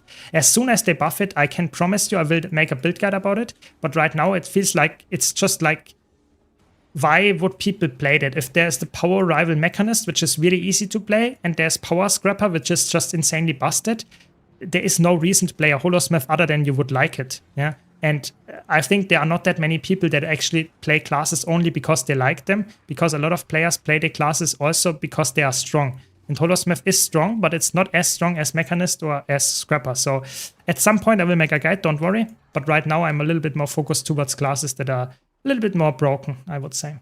So sorry if you are not, let's say, happy with this answer, but don't worry, it will come out at some point, yeah. Welcome, Likely, welcome, welcome. Scrapper mostly uses hammer, but you can easily use the rival as well if you really dislike the hammer, but it's the best weapon for Scrapper for sure. Is Deadeye still good? Yes, Deadeye is a very strong spec still. It's very selfish, so it's not a spec that is like focused a lot on supporting your allies, but if that's down your alley, that's perfect then, I would say. I remember I used to play it for pylon DPS. It's still a very good pylon DPS. It still is.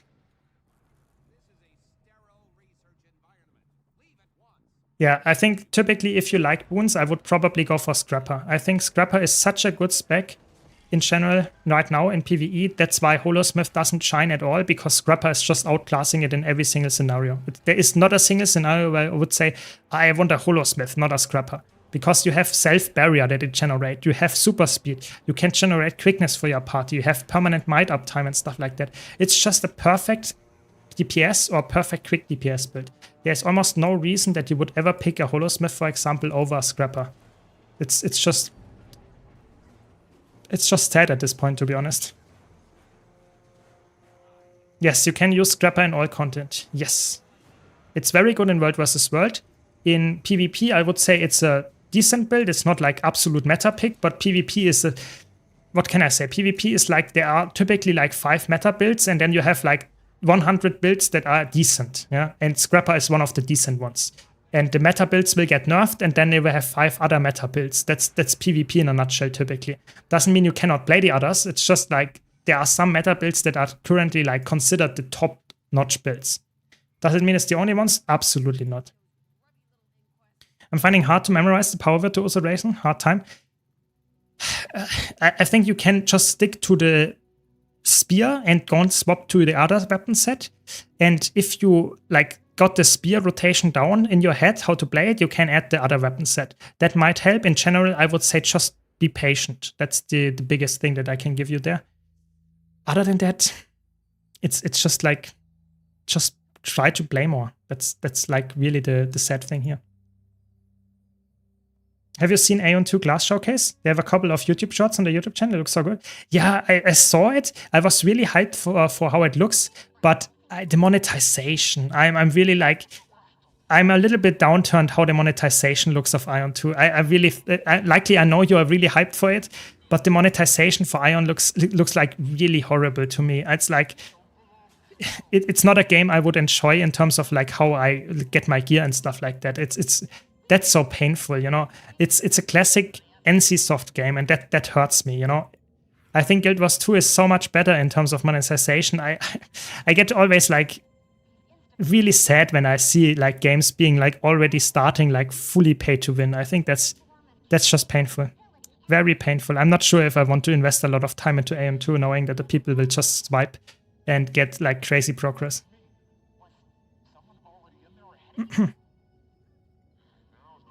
Yeah, Data is a nice quick DPS as well. That's a good point, good point. Is there a profession that you liked, but one elite spec ruins it for you?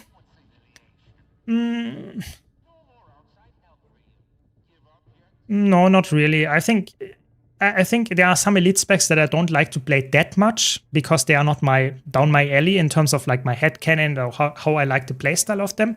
But that doesn't ruin the class for me. Typically, I just don't play the elite spec that much. Then I would go for another one. Yeah. So for example, I think for me, Spectre is by far the best Thief spec. I think that's such a fun spec. I like that a lot. So I might not like Dead Eye that much, so I just don't play it that much. Doesn't mean I dislike it and I will not play the class because of that, but it's definitely not my most favorite spec, for example. Just one example, yeah. Start thinking about going Condiverse so I can play it easily. Yeah, it's definitely an easy spec. It's a little bit easier than Power for sure. Yeah, maybe that works for you. Yeah, the mech belt is also horrible, I agree. That is for me not the most fun. I agree. That is a good point. Good one. I would not go for mech then. So Scrapper is definite. Ah, you mean also for Scrapper then? Yeah. Okay. If you don't like the tool belt skills, then of course engineer might also not be for you. Okay. Now we are slowly getting to a little bit more like what you can play. So if you don't like engineer at all, what can you play then as well? I mean, Power Catalyst, in my opinion, is or Catalyst in general is really strong because Catalyst is good in all game modes. It's a really good class that provides quickness and a lot of other boons if you wanted to. And it's a very strong, like, damage dealer in general in PvE. So maybe try out Catalyst, which is an Elementalist elite spec. Yeah, maybe that's one. Is there a plan to set up a guild message skill in the guild? Or does it already exist? So right now, I don't have a plan to do that because, like, not a lot of players are interested currently in the guild to do that. If there are multiple players that really want to do guild missions and stuff, we can set up a schedule for that where most people can. We will organize it then through the Discord channel. So if there is a lot of like players that want to do that, we can definitely set that up. Yes. Just let me know in Discord and write me there, or let me know after the stream here, and we can also make it like set it up. Yeah. Healer Catalyst is really fun as well. Yeah, I made a full build guide about it, and I was so happy that I could share this build to a lot of other people because it's so underrated. Heal Catalyst is so fun. It's so good. It permanently upkeeps 10 boons. It's very, very easy to do so, and it's very fun to do it as well. It's just amazing. It's really, really good. Following you on YouTube for a while now. Finally made it to see you live on Twitch. Nice. Welcome, Seto. Welcome, welcome. Hope you're enjoying my content, yeah? How do I know if I'm doing well as a healer? If no one dies, that's the first sign that you are doing well, if no one goes down. And the second sign is if everyone has permanent all the wounds. That's also a good sign. And after that, it's typically like more if the group does the content that you're doing very well. So if you're taking care of mechanics like just killing or just like making sure that like specific mechanics, if there are stability, if there's H's needed or something like that, you cover that. Or if you have to go to a specific location at a specific time and you do that as well and no one else has to do it. That's when you see that you are slowly getting like the hang of the healer role. But I would say the first and the second point is way more important. That if no one is dying, very good. If no one has boons missing, even better. So this is like my biggest rule of thumb as a healer. If you can upkeep all the boons and the health pool is always at 100%, I think you are good. I think that's good enough. Also, learning when there are burst windows from the enemies. Exactly. Like burst windows from the enemies, or in general, like if you're playing and want to get better at a class, doesn't matter if you're a healer or a DPS build, it's always good if you learn more about the fight. Yeah. So that you know that this guy at 50% will get a lot of, will get the break bar. And then you want to, as a DPS build, as a healer, whatever, you want to know that you will get the break bar and it's instantly destroyed, like you see here, and we will just kill the boss then. Stuff like that gives a really nice window of opportunity to damage, and that helps your allies a lot. Stuff like that is, of course, always helpful if you know the encounter. So it doesn't matter which kind of build you're playing, that always helps. So that's, so to say, without saying, you always want to get better, more knowledge about the mechanics of the fight, for sure. Did this one today without stability? That was awkward. Yeah, definitely. I think personally for me, it's like stability is nowadays, especially if you have a decent support, so all abundant that it's really like feeling really bad if you don't have it, especially on fights like this. But in general, the game was designed without having to have stability. Yeah. So it's a lot of times it's more like the community has more like getting used to that you have to have stability, but it's actually not needed. So if you know how to deal with the fight without stability, I think that's even better then. Because if you always think stability is the thing that you need to have all the time, that makes you in general a little bit of a worse player, because then you don't understand most of the mechanics because you just ignore them. In general, it's better to understand the mechanics and then ignore them on top of that. That's typically the best way to do it. So just want to mention that here. In general, fractals are so easy nowadays, you can ignore a lot of stuff, so it doesn't really matter too much. Just wanted to mention it. I have an issue with APAC CM. I do not understand how APAC targets the consumer mechanic. So the consumer mechanic is like quite hard to tell who is or why someone is targeted. There are two things that people suspect will happen. The first thing is a little bit more unlikely, but could be the case that it's toughness based. It's not really clear that this is really the case, but it could be. And the second one is more likely. It's typically the player that is the most farthest away from APAC when he starts this consumer tech, or when he wants to start it. So if you are always very close to the boss, typically you will not be the target to the consume, but it's not guaranteed. So we don't know if it's like toughness based on top of that, or if it's like just random, but it doesn't seem random. So it's really hard to tell. I personally would say it's probably a mix of that, or maybe it's like only proximity based, but a specific point. I don't know. It seems like it's proximity based, I would say. Yeah. Welcome, Mr. Witt. Welcome. Can you explain to me, is better to open trigger feedbacks or sell them? I would sell them. It's almost the same value, or it's exactly the same value if you're unlucky, and it's faster. That's why I would say I would recommend to sell it. Yeah. That's my tip. I will do that all the time. Doesn't mean you should do it necessarily. If you want to feel like lucky and maybe this time you get the big infusion drop, sure, go for it. But I personally would say it's better to save it. And just save your time, sell it. That's the best part. Virtuoso is cool with dagger, sword, and spear, but I find it super squishy. I mean, typically all DPS builds in PvE are squishy. That's how it works, because you rely on your support to survive. Scrapper is one of the rare exceptions because you get barrier, but you said you didn't like the tool belt skills, which is completely fine. But then you cannot play Scrapper. So, and Virtuoso is not squishy at all. If you play it correctly, you have evades, invulnerability blocks in there. It's amazing. I typically fight bosses that people die on without dodging once, because I have so much invulnerability and blocks and stuff. So it's just about knowledge and learning the fight. I would say it's for all classes the case that they feel quite squishy if you play them like very aggressively. That's just how Guild Wars 2 is designed. You cannot play a tanky class and expect a lot of DPS. That's just not how it works. Maybe you have to try Reaper, because that's one of the rare exceptions where you have like 40k health or something, and that therefore you're quite tanky. But it's really hard to find a class that is tanky, does a lot of damage, doesn't have tool belt skills, stuff like that. You see, slowly it gets a little bit like very challenging to find the perfect class for you. Not really. There's not another barrier DPS build. You can play a Scourge, I guess, but Scourge doesn't have nearly as much barrier as the Scrapper. I've got an MM fusion. Any worth? Yes. It's like, how much is it? Like 400 gold or something like that? It's high valued infusion, yeah. It's a lot of value. You can just sell it to the trading post. You get a lot of gold from that. Congrats. I mean, if you like Reaper, then maybe stick with Reaper, I guess. It's very tanky. But like I said, maybe just try out different classes and maybe you can make the decision for yourself, you know. I think that's probably the better choice than me telling you what is good, because you might find something that you don't like at all.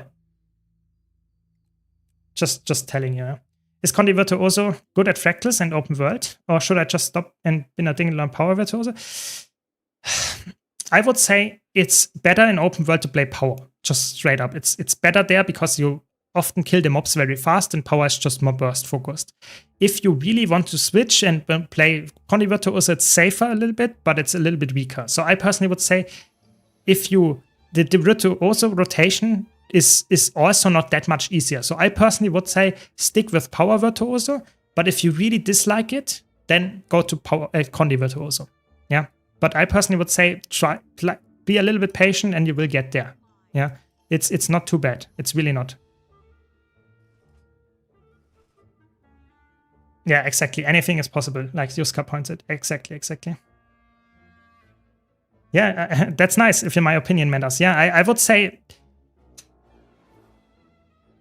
Yeah, I would say if you like Reaper and you like to be tanky and stuff, Reaper is a very good choice. It's probably after Scrapper the tankiest DPS spec. I would say that's probably the case. But I would say if you play Power Virtuoso well enough, it is actually a rather good spec, yeah, because it also has a lot of evades, blocks, invulnerabilities in there, which you can use very nicely to avoid damage. But of course, only if you know how to avoid the damage, because if you don't know what kind of attack is incoming, you don't know when to get invulnerable. So hope that makes sense. Yeah. It's really hard. It's really hard. Just try out different classes. You will find some. And we can also talk more about next stream. But this is the end of the stream today. Hope you enjoyed it. Thanks a lot, guys, for watching. Be sure to check out my YouTube channel. I have some really spicy videos coming up. And thanks for all your support. It was really fun. Had a blast. Hope you enjoyed it as well. And I wish you all a very good night or wherever you are. Nice day. And take care. See you around. And yeah, we can also talk about it very soon. About more class debates. Don't worry. See you all. Have a good night. Take care.